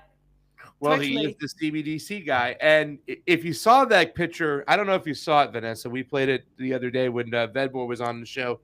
The way they marched Zelensky into this like church that looked like an old school Game of Thrones with the light hitting by. You could see the beam of light coming down, and they're all just applauding like crazy. And it was just like, it was really. Was that in Parliament? That was Parliament, wasn't it? Or was that Westminster? It was Parliament in the church, but Rishi was there, and everybody else. It was Westminster. Next to Rishi was white. Okay. All white people right. just. And then you faded out on Rishi, and he actually kind of blended in. he did the way that the room was lit. Yeah, I know. And I mean, the weirdest thing was the BBC hug. Did you see that? Yeah. The Ukrainian BBC journalist who asked him for a hug, and I was like, "Oh, okay, that's impartiality out of the window." Then BBC. Are you 12?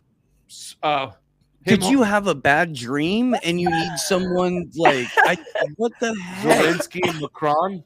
Oh my lord, they look like they were what the hell was that? Holding hands like this, and that was smiling. Macron, like. You heard that theme song from Ghost start to play in the background? Well, I had the time of my life. Oh, that one. Yeah. That's the Ghost. That's the Dirty Dancing. Oh, that's right. It's okay. Right. Somebody's Patrick Swayze movie. I could see Macron and Zelensky making pottery together. I guess is where I was headed with that. I could, yeah. And Reach holding Zelensky, and Zelensky's just doing the pottery. Yeah, that's the Ghost. But gross. I don't watch Patrick Swayze movies that don't involve a lot of bloodshed, I guess. So you like Roadhouse then? I'm headed with that. With Sam Elliott. I have lived parts of Roadhouse for sure. For sure. Guys, I'm gonna have to make a move because I've only got half an hour electricity left. We love hanging out with you. Do some cooking before he goes. Be safe. Thank you. And we'll see you soon. Thank you for everything you do. Let everyone know where they can find your stuff and how they can support your work, please. The best one is probably Substack. Go there, and I'm heading up to Aleppo on Wednesday morning, just to go and see how bad things are there, and then Latakia next week. But I'll be back kind of in between that. Okay. All right, guys. Thanks. We'll be in touch. Let me know how it goes. Love be you, safe. Homegirl. Be safe. Pet that dog for me. Pet all of them. Say hello to the dogs. Daisy. Bye, Hans. Take care. Take care, Vanessa. Vanessa Beeley, everybody. Really do appreciate how she always does the extra innings. She's fantastic. So much shit going on in that particular area, and nobody else is there to talk about it the way that Beeley does and can, and gets a lot of the information out that then becomes the basis of other people's reporting. She is, she's getting more credit than she was a couple of years ago for her work. And share her stuff. I'm retweeting her right now. Very, I think a lot of that is because a lot of you guys have been demanding other journalists cite their sources. She's definitely been the on the ground source for the last 5 years there, previously in Gaza, a bunch of other places. Dude, crushing it. Great work. Always great to have her on. She had the jacket on. It must be cold there right now. It's still February in Syria. Yeah, if you're not, even if you're on the beach, it's still chilly because it's February. But if you're not like right on the beach, it's snow in the mountains and on the ground and all that kind of stuff. Frosty doggies. Well, we got a lot of stuff to go over because since you dove into stuff, I want to pick your brain on what's going on with this Ohio thing. I kind of just looked at it surface level. Trains, right? And then Well, I mean, a train that had 5 specific containers. Did you want to play this one video first? I don't want to. You have the Klaus video, so I don't Oh, want to. sure. I'm kind of like second time today. I'm just running away from. There's the the World Government Summit is going on in Egypt today, tomorrow, and Wednesday. And who else would kick off the World Government Summit but Klaus Schwab, who's hanging out in a room full of Arabs? Like, I mean, it really. Professor, a couple of weeks ago in Davos, you met almost all global leaders, government, private sector. What's your takeaway from the meeting this year? If we look at the future, what is absolutely essential is this cooperation of the different stakeholders of global society. Governments bring the directive power.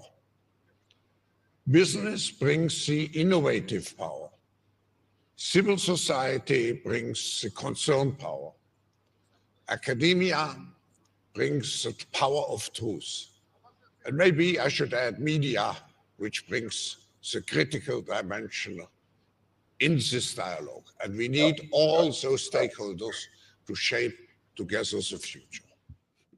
Yeah. Dude, the dude's speaking just academia. Well, my Arab friend, what we did is we captured every avenue of industry and entertainment from the propaganda, the empire that we needed. And we have decided that Africa would be a nice place to stage home of New World Order. Jew people are used to displacement, yeah. Steve, there's no such thing as globalism. There's Get no ready. agenda. None. And they're like, I don't know what hi, you're talking about. we're going to hold a bunch of conferences basically every month, specifically where we talk about our global agenda. And they're like, no, man, that's just capitalism. That's capitalism. Dog. Like, It's like, capitalism. we're going to put chips in your brains and control your thoughts, you fucking sheep. I mean, And they're like, I mean, that's just, I guess that's what, people who don't subscribe to Marxism want to do. Everybody, that's all of you, right? So what? Chip it up. But you children, please stop. Just stop. I get there's immediate needs, but there's still an overarching agenda that's taking Sure, place. you can eat today, just jab up. Yeah. Sure, your kids can go to school as long as they put this poison in their body. Sure, you can go outside as long as it's in this 15-minute range. Sure, you can spend money as long as you've been a good boy or girl or furry or whatever. But stay within your 15-minute city. Yeah. Stay there. You can have 875 gender identities as long as you stay within your 15-minute perimeter. Yeah. And if you want to go out and play, go into the metaverse and run around. You better, because there's no outside for you. Nope. No, not with your social credit. And you can't don't make be it late. past your porch, buddy. You can't. I made some cricket pudding, and we're having locusts for dinner tonight. You didn't make anything. It's getting delivered by your drone because you can't cook anymore because Gotcha. natural gas is bad and you're over your allotment on your electricity because of that one meme you shared last month. So, no, you're not going to cook. The drone's going to bring it by. Maybe next month you'll behave a little better. I mean, it really is up to you. These are all choices you're making. They're just gonna surgically attach a Oculus to your eyes, and you'll live in a virtual 15-minute city. Right? Yeah. Right. As they put tubes in your arms and your Neuralink in your head so you can feel everything and see everything and smell everything. Maybe that's all happening right now. Maybe it is. Maybe it is. I don't know. Could be.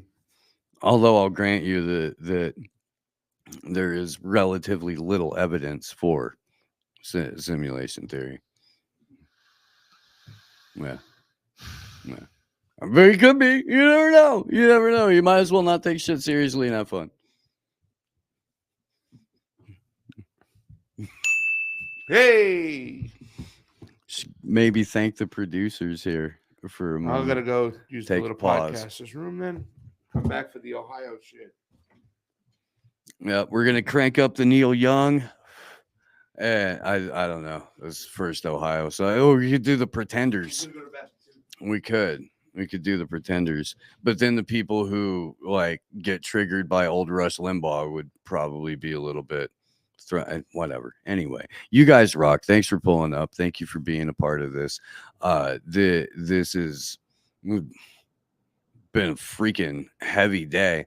And it's not going to get much lighter with the Ohio thing.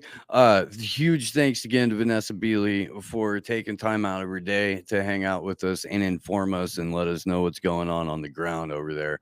It really is critical that I don't know, more people have access to her work because Jesus, she's invaluable. And thank you, each and every one of you, for help making this show possible. It is a value for value program. If you're not familiar with the value for value system, start watching No Agenda, listening to No Agenda. But also, what that means is every time you see this show, it's going to be free. There's no paywall. We don't push subscriptions or anything like that on anyone. We don't have advertisers. We don't have sponsorships. We don't do ad breaks or ad reads or any of that stuff. In fact, most of the time you watch this on ad-free platforms, period. So, yay. We're all winning on that front. In return, we ask that if you see value in this show, whatever it is, whatever it means to you, send it our way. And that's what allows us to keep coming back and doing this thing. The number one thing that you guys can do is share the show and tell people about it. We are really hard to find on Rumble. They are not happy with us or our content, and they make it difficult for people to discover the show. They don't let you know when we're live, that kind of stuff. So please do share the content. If you're one of those people who is technologically inclined and you can do short clips, please do that and just tag us on social media. Put it out on your own, whatever you think's informative or funny or whatever you want, you think someone would like to see. Throw it out there, get it out into the sphere, please, please, please. And that's the number one thing that anyone could ever possibly do for the show. Aside from that, there are multiple different ways that you can contribute. All of the regular donate links are in the description. The direct donate is always preferred. However, we do very much appreciate the Super Rays and the people who have subscribed to the Rockfin channel, because that is a tiny little extra each month. Let's thank the folks who threw some. Hey, Nautilus. Hey, it's Colin. Colin called into Blunt Force Wisdom last night. Thank you very much, Colin. Vanessa is beyond price. It's true. It's true. I mean, I would like to think that most humans are, although some prove that wrong each and every day. Popeye Sailor, you guys launching stochastic terror balloons again. Yes, we are. We are. It's flight deck for stochastic terror balloons right on top of the building where the studio is located. And there's a private airstrip right down the road where we have a couple of extra stochastic terror balloons stored, emergency use only. Yeah, appreciate it very much. Popeye Nautilus, again, thank you. And Wake Up should auction off a box seat to participate directly at the show, so an average American can speak to someone like Vanessa. Then they have Wake Up gets a cut. I paid $100 to participate in this show. Interesting. Well, come to Vegas. Yes, is what I would say to anybody for that. So you're in the neighborhood, let's see. Bruce Springsteen, Growing Up. Thomas Hutchison, great show again. Steve Pasta Vanessa, thank you, Thomas. We appreciate you, and we appreciate everyone who has supported the show, watched the show, shared the show, even the people that give the thumbs down or show up to talk some shit. I mean, we all need hobbies. If this is yours, maybe you'll learn something along the way. And we love you regardless. But that will do it, I believe, for the Super Race. I believe, although one came in a little bit later rolled in a little bit later during the thing. But yeah, if I missed anybody, we'll try and get you at the end of the show. And with that, let's talk about some absolute horror freaking nightmare nonsense going on in Ohio. Yeah, we do have. I know there's something in the doc. The second thing in the doc. Yeah. Is my mic on? No, because Ty's not back either. Yeah, so we're down an engineer.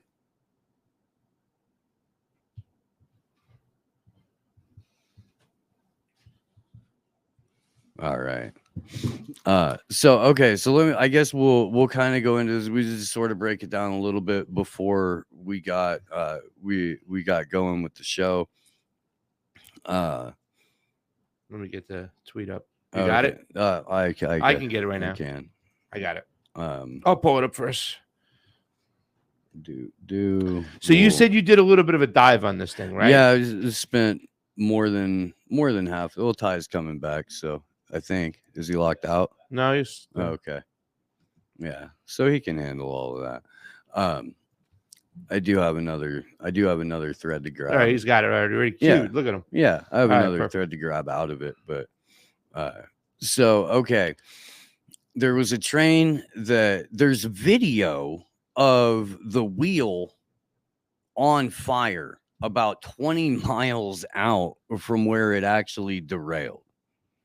So before we get into any of this, let's recognize right off the bat that railroad unions for a long time were trying to negotiate, striking, trying to get some shit handled for not just for, hey, maybe we need a little bit of time off because they're selfish and they're pricks, but because they were literally being worked to death in unsafe conditions. And the primary thing that they were asking for were safety upgrades. Okay. So the Biden administration, because Joe Biden campaigned on being the most union president ever to union in a president, Yes. Because he was that guy, they broke the strike. And to provide some context, the railroad technology we're using is still from back in the 70s, originally 60s, 70s, or something like that. A good chunk of it is, yeah. Okay. Yeah. So there hasn't been any major upgrades, and that is unsafe and ineffective, less effective of what we see. When I first moved to Boulder Creek, global-wide. The first place I lived in Boulder Creek, the guy who owned the property and the house that we were all renting had been engineer for 45 years. Mm-hmm. And he was just one of those old dudes that was always around. He was always around, and he liked to drink a little bit. So he would tell us, 45 years of railroad stories, and a lot of them had to do with equipment that had not been modified in years, and the shit that you would have to put up with as just somebody on the job. Not only that, but what you would have to create out of what you had in order to make things work, because you were getting no help from management on the fact that you were basically running a railroad with duct tape and spit. Yeah, a couple of pop rivets. Yeah, duct tape and spit. Yeah. Wow. So what pictures do you want to show first? Because I mean, we can go through. Let's just start going through some first stuff. one? Yeah, I mean, it's all worth pulling up, so- and this could be, Okay, so the first one. This is from the railroads, the colliding, or no. So explain everything. So about 20 miles outside of a town called East Palestine, right? Because they wouldn't want it to be too on the nose. Yeah, I've been through it, but not in it. I've been to Lima, which is about 10 miles away. Perfect. So in East Palestine, because you can't say Palestine. Yeah. Whatever, I don't know. In East Palestine, Ohio, this train derailed. It was carrying 5 cars, 5 shipping containers or containers of polyvinyl chloride, Gotcha. which is a heavily toxic chemical that's used in making a bunch of different plastic polymers. Got it. So these 5 car or shipping containers, it was determined by local authorities it would be safer to blow it than it would be to let it spill out and contaminate all of the ground and groundwater in the immediate area, because they did not have the time or the resources to mount a legitimate cleanup effort. Let's go through this. Are you so serious? They had 20 miles out. They had an axle on fire. Gotcha. Nobody could stop that because the infrastructure was already shit, because nobody let the railroad fucking shit. Because why would you do that? You're still making money. Gotcha. So they want to go on strike, and you have the federal government step in, put a giant boot up their ass, and now the trains are running. So they're running, but this one derailed. Gotcha. Didn't hit anything. Derailed, and local authorities decide, here's what we're gonna do. How much time do they have to make this decision? Not much. All right. Not much. So it's on the local authorities what to do. Okay, gotcha. Had they gone to, let's say, FEMA and tried to amass an emergency cleanup effort, it would be in order to get what was already spilling out, they would have had to have most of that stuff there.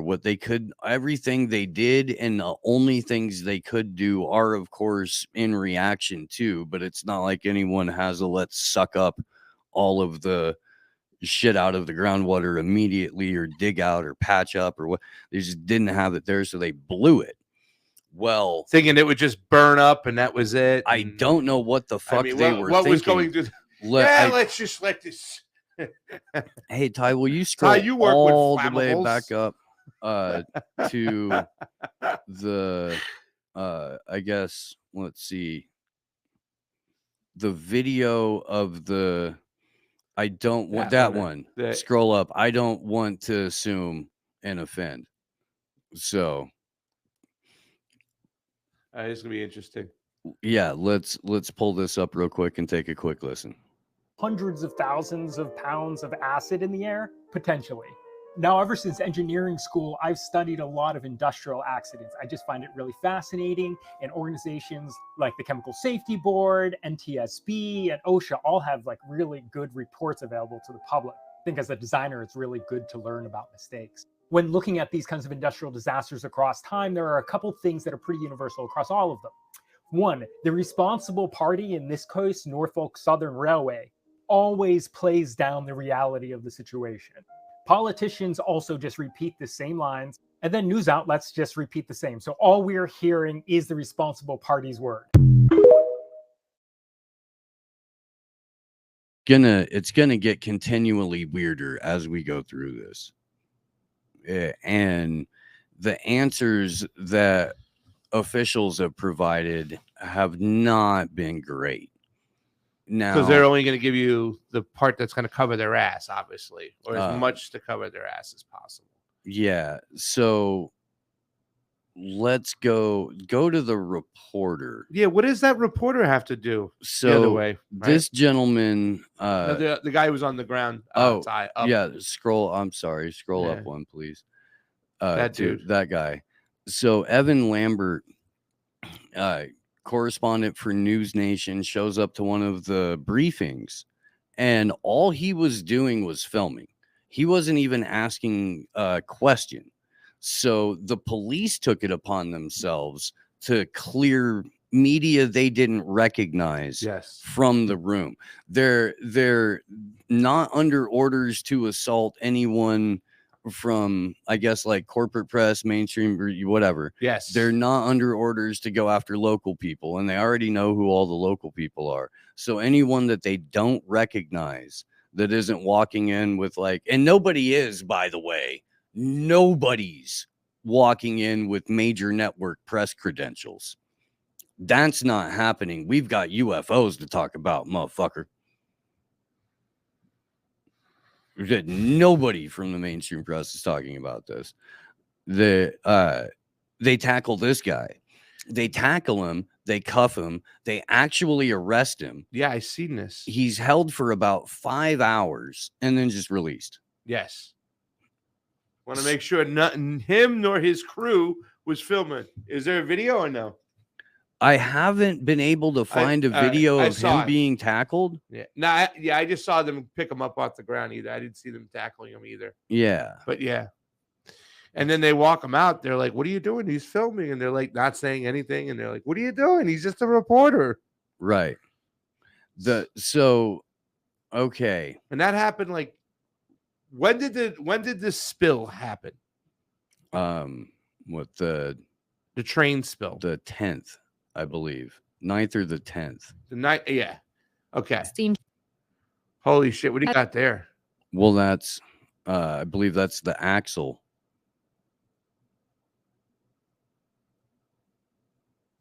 As more effects from the East Palestine train derailment come to light, one of the concerns of local residents has been water contamination after dead fish were found in nearby streams. That's so Leslie Run comes out of East Palestine, and that train itself and the track itself were inoperable, dangerous, or at least unsafe enough to the point to where derailment conditions from either unsafe vehicle parts on a particular engine or ancillary car, or the rail itself, not up to code, unsafe to operate.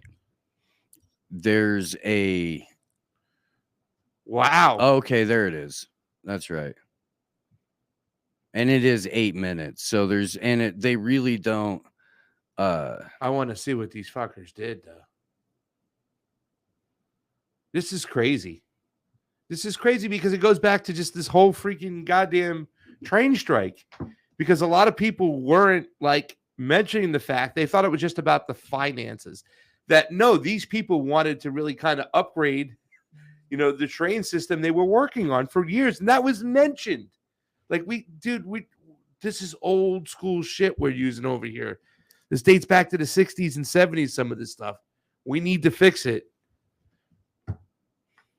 Holy cow. If you will scroll up, I think. Oh, right there. Hold there. Go up one, please. No, down one. Sorry. That one. Right there. This whole thing. Yeah. This whole little thing is crazy in that it's yet another instance of, and this is only assumed media. Okay, but this is a story that happened right outside of that town, over by, I believe, Lima, but I think he says so in the little blurb here. But this dude was just trying to figure out what was happening because he lived there. He said, I had an unsettling experience today and I wanted to get some takes from journalists. I guess he put this out on, I think, his LinkedIn or something like that.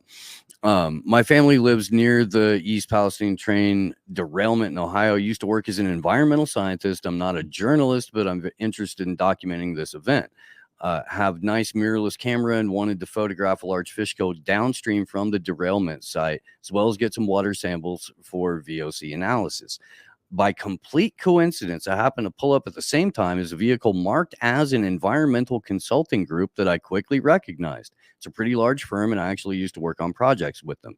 I didn't really pay any mind to the vehicle since I recognized them as consultants. I assumed they'd get out and start sampling the stream, which was, again, full of dead fish.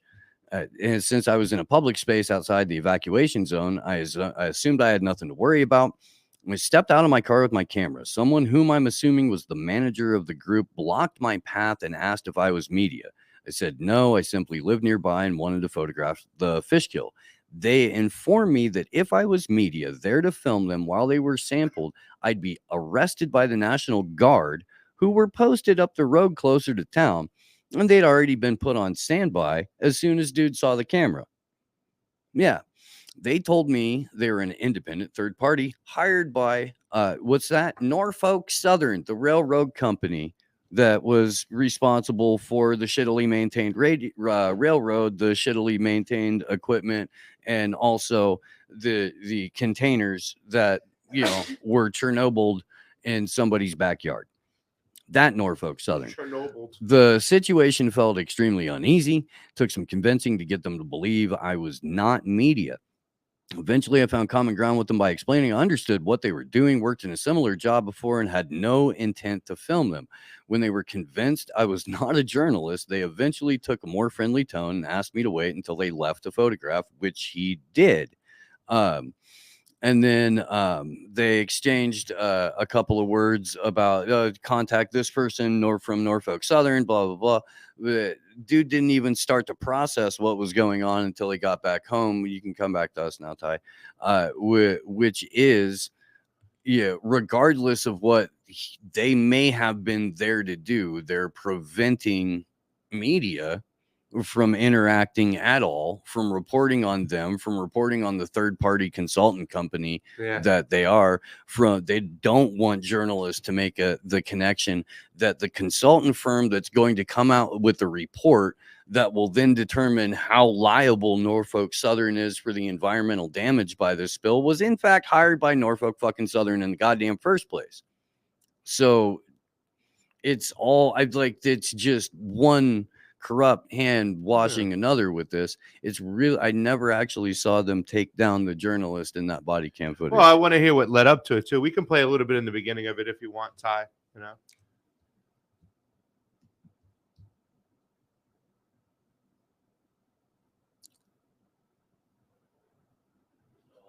There's no. All right, so we can. Yeah. All we can do it. I think every time Ty's tried to go to the spot, it keeps giving him the wheel of death, and that's the problem. You know,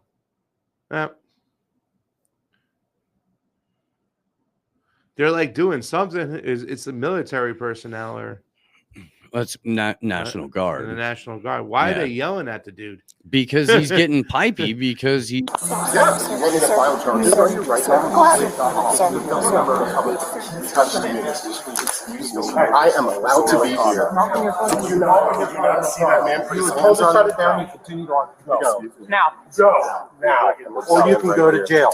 Sir, you want to go to jail for criminal trespassing? Do you want to go to jail for criminal trespassing? Do you understand? You know how quickly our lawyers will get me out? I don't care. Sorry, can we? I don't care. Let's talk outside. Go. Let's talk outside. Come out the doors. Out the doors. Out the doors. By other media right here. I'm going to listen. I don't care. You're going to walk out the door. I'm going to listen. You're going to walk out the door. Do not touch mine out, sir. You're going to walk out the door, or you're going to jail. Do not touch me. Sir, can we talk outside, please? I am trying to listen outside, please. And he escalated with me. I am doing my job. This is covered by the First Amendment. Excuse me, sir. I'm the building supervisor here. Please leave. There you have it. You're going to stand outside, or you're going to jail. Let's go. Let's go. Come on, out. Out. Out the door. Yeah, you're under arrest. Under arrest. Oh, sir.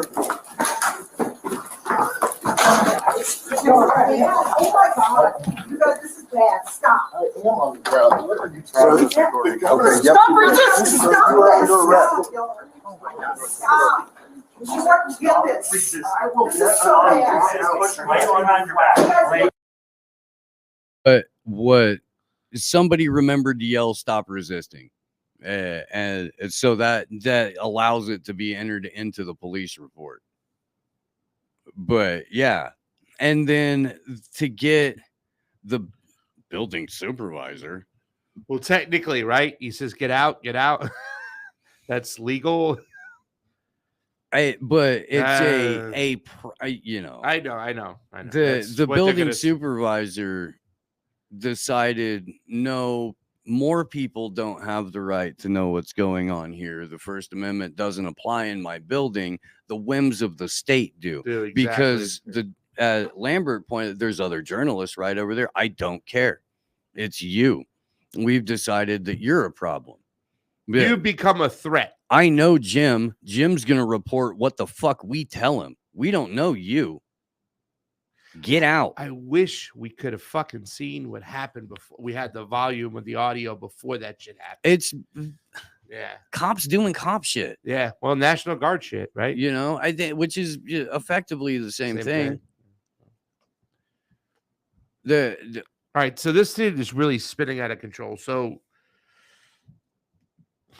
well, that's just. I mean, that's just. Do they have any footage of them lighting it on fire?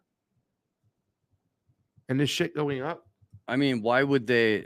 I'm sure somebody within the division is, you know, goofy enough to be like, yeah, sure, we'll go ahead and videotape this, but there's only. Well, I mean, there was media around that like took pictures of, so which we've seen a little bit of. Yeah.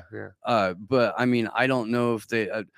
Who the fuck in their right mind would stand up close to a chemical explosion with a camera? Yeah, no I don't understand the logic behind that. I don't. But I mean, well, there were people that had like there were people that had distance. Aerial shit. Yeah, that's what I mean. Like, fuck. Yeah, it's fucking. Let's just burn this thing down and hope it evaporates into the sky. I don't know. That's just wow. It's pretty wild. So I've read conflicting reports from different people.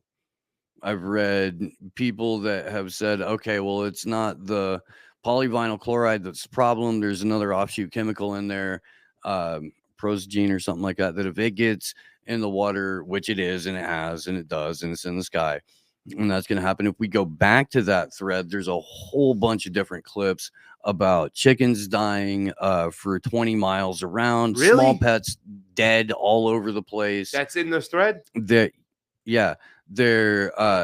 every element involved in the container and the explosion is a known carcinogen. There's the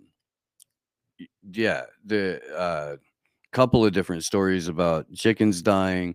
There's a couple of different more clips from that dude. Like I said, we went through this whole thing on Slow News Day yesterday. There's you know, people who are immediately, there were media reports out, oh, it's okay to drink the water, don't worry about it.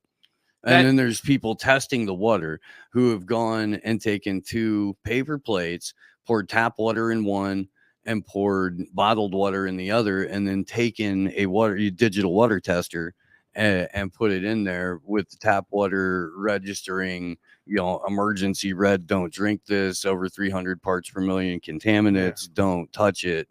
And yet they're saying, oh no, it's not a big deal. So the dude with the you guys went through this one. Seems like a very valuable clip. He's got his hat backwards. It's the second part of that clip. Go down a little bit more. There, that one. This dude.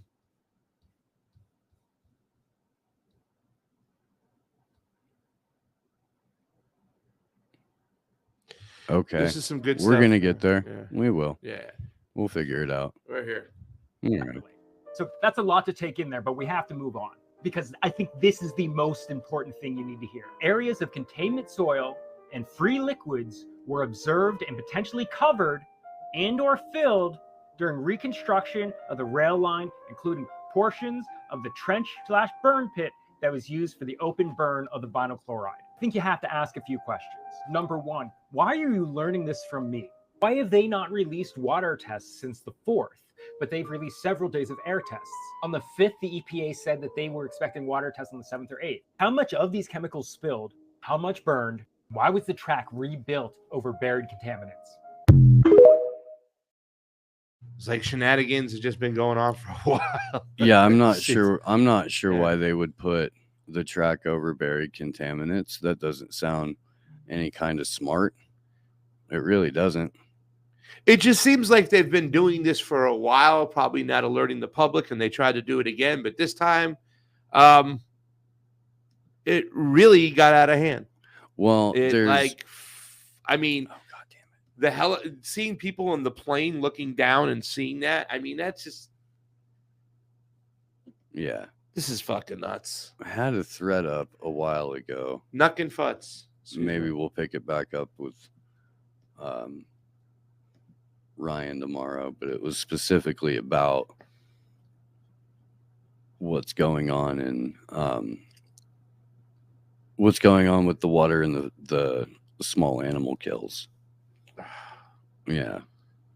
Not great. Not great. Here's the thing. The people who are trying to good news this, the people who are trying to be like, okay, everybody who's calling it a Chernobyl is completely overreacting. It's way more like a toxic wildfire came through. So it's only going to contaminate the area for anywhere from 10 to 30 years. Whereas if it was a Chernobyl, it would be much, much longer. So on the low estimate, averaged, we're looking at 2 decades before the last little bits of active carcinogens are finally pulled from the environment. And that's with restorative efforts. That's with people going to help, I guess, reclaim a little bit of that area. But it's nuts. But again, you can't talk about it because UFOs. You can't. Residents can return home after crews burn chemicals in derailed tanker cars. Yeah, you can go back home, but fuck you breathing now. Holy shit, dude. And somebody even put down, this is a global event. This is like nothing that's like, yo, this is going to really screw some shit up. Wow. Yeah, no, it's insane. There should, and again, if you're tackling media, if you're only letting friendly media in, then you're absolutely not going to get any kind of legitimate story out of them. The officials there, the official that they have doing these briefings looks like he knows that he's full of crap, and he looks scared. He's not a convincing fellow. I would not be filled with confidence if I was receiving updates from this dude in the first place. At least when there's a fire, you can have a fairly convincing figure in CDF or whatever come out and deliver a relatively sober analysis of what's going on, but at least give you the idea that there's people working on it. With this guy, they're like, yeah, we got some stuff in the water. Yeah. I don't know. Damage done. We blew it up already. There's not really a whole lot we can walk back from. And I think the reporter getting tackled and taken down because, okay, so this is something they're trying to keep from the public, from you getting information on chemicals that are spilled in your soil and your water and now been burnt up in your sky. People want answers, right? And now they're silencing you from getting answers. But this is what you get when you have a whole society that doesn't say anything, when there's been censorship of media for the last, I'm talking, there's been for quite some time, but they really threw gasoline on the fire these last 3-4 years. And you guys were more concerned out there, the public that is, with UFOs. I was going to say sports ball. Hey, there was a rigged Super Bowl last night. Who watched that? I was going to say something else, but I'm not going to. But you were concerned with other bullshit rather than being concerned. Well, the dude even said, this is the First Amendment. Remember when John and Gabriel Shipton were here? How many times Julian's dad would say, this is about the First Amendment. This is about the First Amendment. Not even freedom of the press. This is about the First Amendment. But, hey, that's where we're at. So they're going to continue to suppress. They're going to continue to silence. They're going to continue to take down people who want to get the truth out there. I needed to hop a 17-hour flight because you guys don't understand the basic foundational documents of the country in which you live, and it's resulted in my kid being tortured for the last 11 years. So if we could bring you guys up to speed a little bit, that would be kind of handy, beneficial. A little leg up, a little bit. little ups-a-daisy with your. It would be nice. Your whole. This is. And I mean, we saw in January 6th where the marketing kind of stalled the insurrection that they were hoping for. Mm-hmm. But in the case of the actual foundational documents and tenets of the republic in which we're supposed to reside, nah. Because it only matters, the press only matters, and speech only matters if it makes your team win or if it makes their team look bad. It doesn't really matter what the truth is. It doesn't really matter whether or not you have a complete picture of how the world works. It's if those guys are pissed off or if my team is happy. And if my team is happy, then we go flip cars over in Philly. And if my team is sad, then we go flip cars over in Philly. Yeah. Get your shit together, Philly. I mean, come on. Come on. I know it sucks, but you still got the 76s. Don't cave in so quick. You got a chance there. I don't know. Well, let's talk about the distractions. UFOs, by the way. Yeah, I already read it, right? U.S. jet downs fourth object. Pentagon official says items in airspace pose no threat. No threat, Steve, but they shot him down anyways. Why would you need to shoot something down that's no threat? Can you help me out there? So you can obliterate every last shred of it so that you can at least leave it hanging that it may have been a spy balloon. Otherwise, if you had equipment lying around that you could recover, you would have to then prove it. But if it's all destroyed and nobody has any evidence of anything, then we can go whatever you want. We can drift right into Donald Rumsfeld territory, where the absence of evidence does not mean the evidence of absence. Send the link to Bob Lazar. Get him on. It's Bob Lazar time. If they wanted it to be aliens, they'd show you some damn aliens. Mm-hmm. They would. They'd show you some freaking aliens. They put the big vagina cloud in the sky in Turkey right before the earthquake. You didn't think I could show you some freaking... Everybody saw that little video from like 2017 where there was a LED demonstration that Tripoli put up claiming because somebody told him it would happen right over Turkey before the earthquake. And he was like, "What? You're crazy! Holy shit!" Yeah. So, and then a handful of us clowned him for it, and he was like, "Whatever, I'm leaving it up. It's fucking funny." But I mean, if they wanted to show you something alien-ish, they would. If they wanted it to be a legitimate blue beam-esque threat, it would happen over a major city. You wouldn't have to be up in the middle of Lake Michigan, in the middle of nowhere. Yeah, you wouldn't have to be up. Dude, look closely, though. Look closely here, Steve. Though. Sure. Take a look. Ready? Sure. Let's Here you run go. it.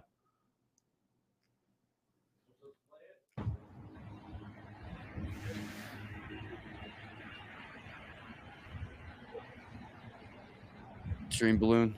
No. Okay. Have you seen that one? That one's pretty fucking funny. Where they zoom it in says, yes, I did see that one. Yeah. It's different balloon. Yeah. That was the balloon over. Okay. Now, if this thing blinks out of existence and it shows up somewhere else, or if it manages to propel itself in multiple different directions, maybe we got something. Maybe we got something that is at least technology that we haven't seen before, but this is nothing. I don't know what this is. I can't confirm or deny. This is the one that everybody was sharing and talking about and had, thousands of views. And... Absolutely. This says nothing. Yeah, but the U.S. jet downs another unidentified object. Fourth object. How did we get to 4? I thought there was the one that was there that they all pissed their pants up. There was another one they blew up, and this is the third. Where's Lake Michigan, and like Arkansas. There, and then there was the one in Canada where they actually went into Canadian airspace to blow up. Yeah, on the border of Alaska and Canada, right? I heard. I don't know. There were a couple of different instances. I'm losing track of the unidentified. Well, that's the objects. thing. That's the whole point. That's the whole point. And then China comes out and China goes, "Oh, hey, you guys have been running balloons into our country for freaking years." And the US goes, "No, we didn't." And so it's all just everybody's spying on everybody. If it's your first day hearing that, I apologize for sounding so exasperated about it, having screamed about it for over a decade. But yes, everyone's spying on everyone. If they're blowing up 100% of it, it's because they don't want to have to show anyone whether or not it was actually surveillance equipment. If they want to show you it's surveillance equipment, they will capture that balloon. They will send up they'll send up other aerial craft that could net it or some shit. Can't they just pop it and catch it down below? Technically, but it's way more fun to shoot $400,000 missiles at it. I know, as many times as it takes to blow it up. Really is. But yes, they could do that. Of course they could do that. You don't have to disintegrate the object unless you're trying to. So if you're trying to, it's because they don't want to show anybody. Because if they did, they'd have to prove that it wasn't the thing they're accusing that country of doing. Let's take a look at your favorite State Department guy, Mr. Kirby. It's not my favorite State Department guy. It isn't? No. You're a Ned Price guy? No, for the just for the occasional sparring with people like Sam Husseini and what's that dude's name? Not Jake Sullivan, not Ned Price, not well, no, Ned Price certainly, just because he's just like the guy that Kirby looks like in kind of like an old-timey pastor. Yeah, I know what you mean. He looks different than Ned. I mean, he looks like a young what's his name? John Boehner. Kirby does. I don't know about young. Well, yeah. Younger, and he's like twice the size of John Boehner, but he's got the same head and haircut. Well, yeah, I mean that's what it says, the old timey preacher shit, right? Yeah, you're right. He's got that like way back part. Yeah, but he looks like he's about ready to deliver a sermon rather than a national security briefing. Which I guess if you're belong to the church of the state, it would be. Church of the state. Yeah. Go ahead and run this, please, Ty. So I can confirm that the Department of Defense was tracking a high altitude object over Alaska airspace in the last 24 hours. The object was flying at an altitude of 40,000 feet and posed a reasonable threat to the safety of civilian flight. Out of an abundance of caution and at the recommendation of the Pentagon, President Biden ordered the military to down the object. And they did, and it came inside our territorial waters. Those waters right now are frozen, but inside territorial airspace and over territorial waters. Fighter aircraft assigned to U.S. Northern Command took down the object within the last hour. So I can confirm. It's an unidentified flying object, but it was in the flight patterns of commercial vehicles, commercial planes, commercial flights. So therefore we took it down. Yeah. And he referred to it as an object several times. I mean, lots of commercial flights going through the Bering Strait. There's probably hardly any commercial flights go through the Bering Strait. I would imagine there are very few. Yeah. Very few. Very few. Maybe there's one or two. Maybe there's one or two. At this point, they just want people confused and they just want people speculating, because if they wanted you to go one direction or another, that's what all of the headlines would be. If they want to show you aliens, they'll show you some fucking aliens. Like, it's not like we don't have the technology for that. It's not like we don't already have the capability to do that. It's not like there's not experimental military aircraft that propels itself, laterally, vertically, all of that kind of stuff. If they want it to be that, it'll be that. Right now, it's just be scared and confused. Speculate. Is there another video you wanted to play from the alien thing that I'm missing that might show a bigger picture? Did I miss something? I really didn't put much. No, because there's nobody who's even really okay, you can run that, Ty, for sure. All right. Interesting. This is kind of unusual that these pilots saw different things, and that is sort of, I guess, adding to the mystery of all this. Yeah, not even the pilots apparently were really able to identify what they saw. And just to take you back for a sec, on Thursday, the U.S. defense officials sent F-35 fighter jets up to try to figure out what this object was that was flying around near Alaska.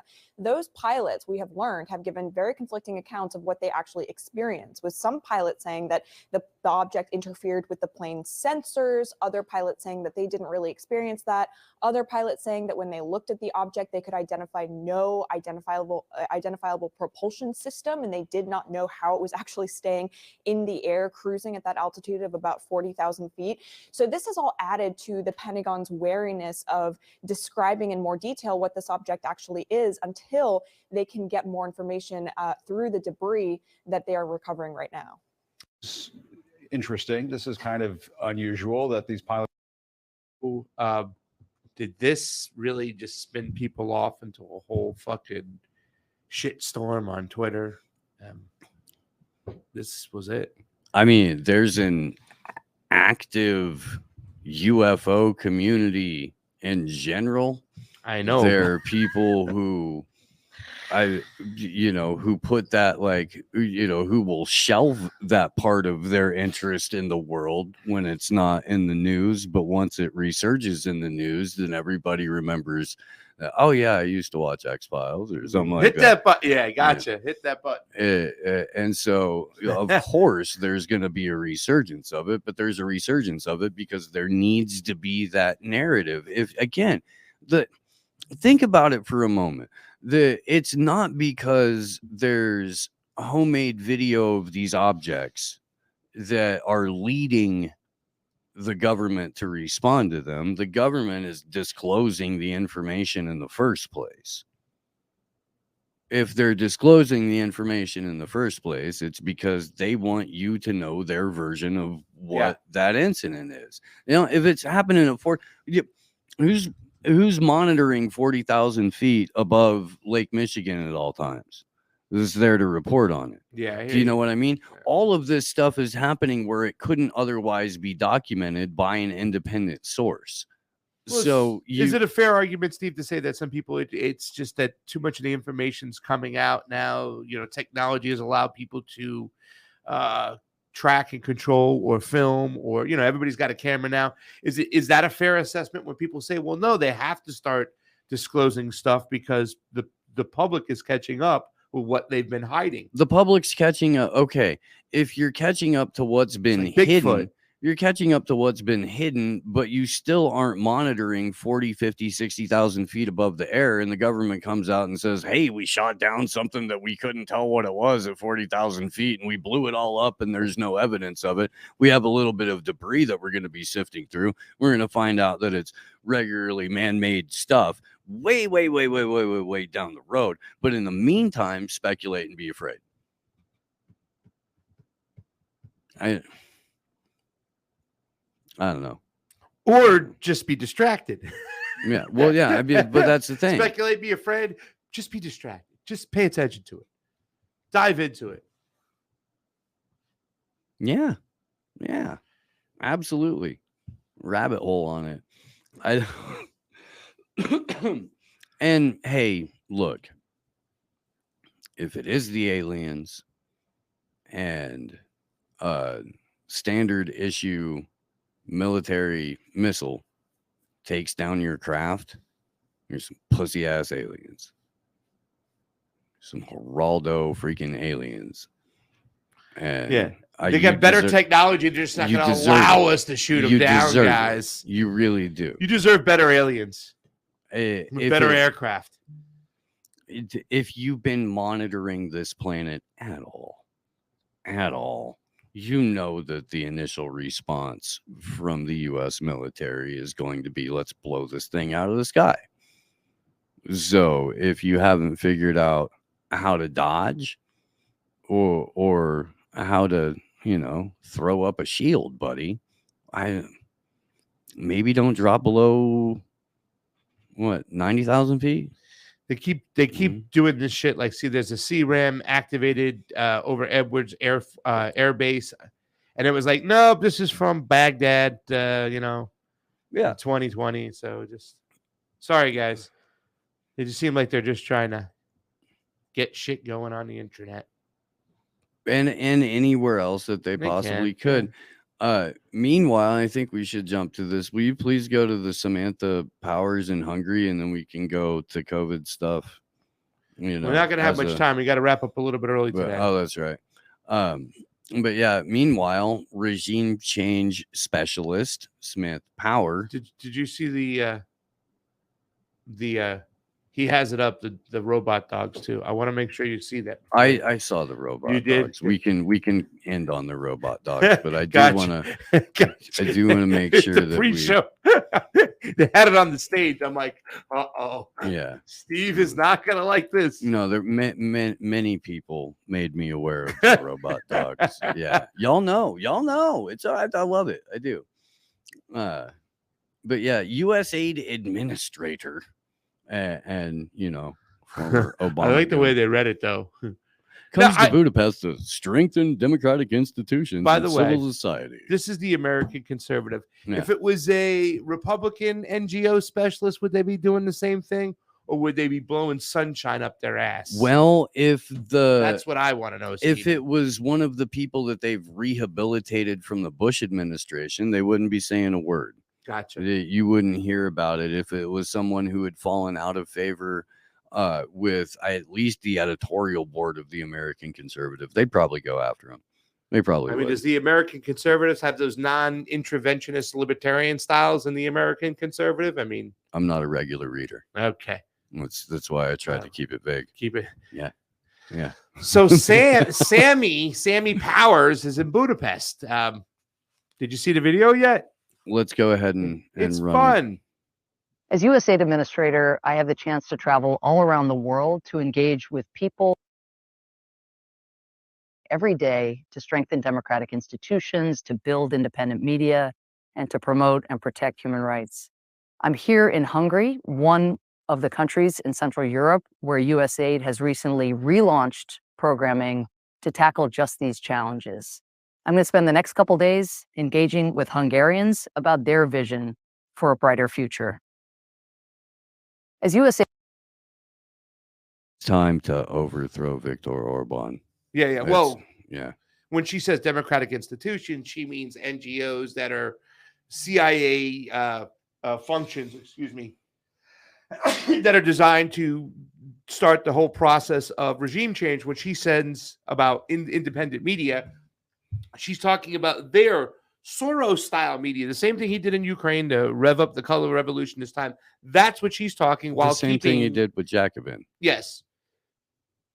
Yep. So that's what they're talking about right here. So it's this is let's send in the color revolution crew. Let's send in USAID. Let's send in the money that comes with it. Now there's going to be the Hungary free beacon.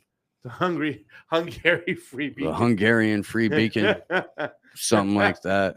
That's going to be popping up all over English language Twitter, talking about how repressive and horrible Orban is and how it would be in the best interest of young Americans everywhere to give their money to politicians who are then going to send other young Americans and other people to go blow the shit out of Orban, all in the name of making Hungary a More much more democratic. free and democratic Freedom. institution than Yes. it is. It's got nothing to do with the resources or the destabilization. Or the fact that Orban was anti-jab or Nothing any of of that that stuff. stuff. No, that he is, kind of a hardliner in terms of some of the more religious orthodoxies that are prevalent in the region, at least in terms of how he would like Hungary to run societally. I don't know. I mean, in the exact same way that I want the U.S. government to stay the fuck out of my life, I would like the U.S. government to stay the fuck up out of everyone else's life. I would, in fact, like there to no longer be a state. I really would. Again, the only presidential candidate that I've been excited about since Cynthia McKinney was my friend Adam Kokesh, whose platform was on his like third act of being president to begin the peaceful, immediate dissolving of the federal government. It's honorable goal if you're going to run for president. It's just interesting because when they fuck with us over here at home, it's like they're fucking with us. But when they're fucking with other countries over there, excuse my French, when they're messing with other countries over there, it's like a foreigner coming in and telling them what to do. There's a certain type of arrogance there when we go into these other countries. Like, hey, we're going to tell you what's best for you. We're not even from here. There's a certain kind of arrogance in locking up a quarter of your population. There's a certain kind of arrogance in people sitting in Washington, D.C., determining what's best for someone who lives 2,200 miles away in the middle of nowhere in freaking Missouri or Kansas. There's a certain kind of arrogance in thinking that what works in Los Angeles is going to work in freaking Montana. I mean, it's the military actions. They can't outright bomb us, but they can use LRADs on us. They can use all of the destabilization techniques that the IDF has taught our police forces for the last 20 years. That everything the empire does abroad, they eventually do here. It's not currently in fashion to bomb fucking Little Rock. Yeah. But if it ever came down to it, sure. Well, it definitely seems like they're doing social experiments over there, and they're trying them back. Like, okay, that worked over there. Let's see how it does over here, or that didn't work. Track trace stuff, definitely. You've got to register. No. What? I'm sorry, Jeremy Lafredo got suspended on Twitter for investigating the Ohio crisis. I'm sure he did, because I was like, what's he got to say? He's probably digging it. I'm sure he did. They're not going to tell you what's really got like. I know there's probably a couple of people that I could dig up in terms of people I know that are like from that area. And maybe we can pick Midnight Mike's brain on it too, as a long-term Ohioan. I don't want to overly offend anyone. You're not Canadian. I love you guys. I'm kidding. I love you too, Canadians. I do. Yeah, robot dogs. Yeah, we gotta I'd say wrap up in about 5 minutes because I have to get back for So Super Bowl yesterday, pregame. Yes. They decided why not have a bunch of those Boston Dynamic Spot the Robot dogs on stage with their sort of like weird transhumanist half people sticking out of the wall, and let's just robot dog. Sure, fuck it. With like, here, watch them. This is not even a full torso. It's just tits and a neck. They're dancing to the rhythm and the beat. They're doing push-ups. And remember we saw them twerk at that. Look at the dude. Now dancers got to dance around them and shit. That's crazy, dude. Like, why are they doing that? It's depressing. I kind of want to see rehearsal outtakes with this, where one of them just kicks the crap out of one of them dogs. Yeah. You got to hope that they went through like 5 or 6 previous backup dancers that were like, no, I refuse. But it's not, because the industry makes you a craven lunatic, because stage time and screen time is more valuable than clearly your soul. Well, this is how you start normalizing them, right? You do it on TV, you do it to cool dance videos, you use your musicians. The robot dogs were twerking at the Super Bowl, wasn't it? Wasn't it funny? Pretty Wasn't it soon, funny? there'll be like, Saturday Night Live skits where the dog will be one of those robot dogs, and then a family will own one, you know what I'm saying? And it's be its pet. They'll humanize it, normalize it. Yeah. And next thing you know, they're pounding down your door. We don't Let's need to say we don't goodbye need to to hear everybody. any of that. We don't need to hear any of it. You guys rock. Thank you very much. We had some late Super Rays. Yes, we did. Want to make sure that I recognize y'all. Let's see if I can find that. Okay, Costello, thank you very much. Finally unbanned from Twitter after 6 months. I don't know what to do. Shitpost. That's what you do. That's what you do. Drop offensive memes. Nautilus, thank you very much. Steve, I think the spill was in the Lake Erie watershed, not the Ohio River Valley. Just saying. Okay. Few realize there's not much difference between Ohio and the Sacramento Valley. Ohio is like Bakersfield without the mountains. Yeah, that's true. It's all big agricultural. Fair. Anthony says, I once got a ticket from a cop with a Canadian national logo on it for going past the signal. Okay.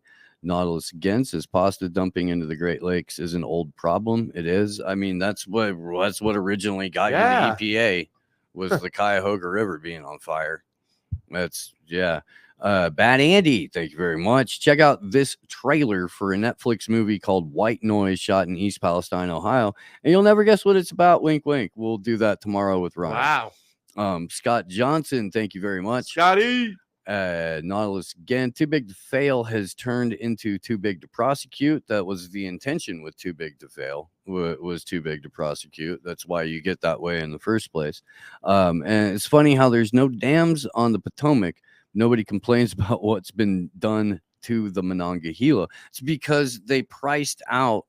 I mean, that whole area really is just. Yeah, that's where they put everyone who would be too poor to complain. It's kind of how that works. All right, y'all. Well, thank you very much for hanging out. Thank you for being a part of the show. We freaking love you. Tomorrow, T-Lav Tuesday, Monica Perez coming through in the third hour. Monica hit me up over the weekend and was like, I have free time and want to spend it on your show. I said, okay, let's make that happen. So we're going to do that. And a fantastic week of shows coming up. I'm not sure if there's a union of the unwanted tonight. I'm not sure what's going on. We'll let you know. And yeah. I got a convo couch in a little bit. Jose Vega will be on. Dudes from LaRouche is the one showing up a lot of those Democratic establishment or NED meetings or Pompeo stuff, showing up and harassing these people for propagating nuclear war. So that's Convo Couch later on today. Groove balls. All right, y'all. Well, Groove balls. Thanks for hanging out. We do. We love the hell out of you. And we will see you very soon. Good luck to us all.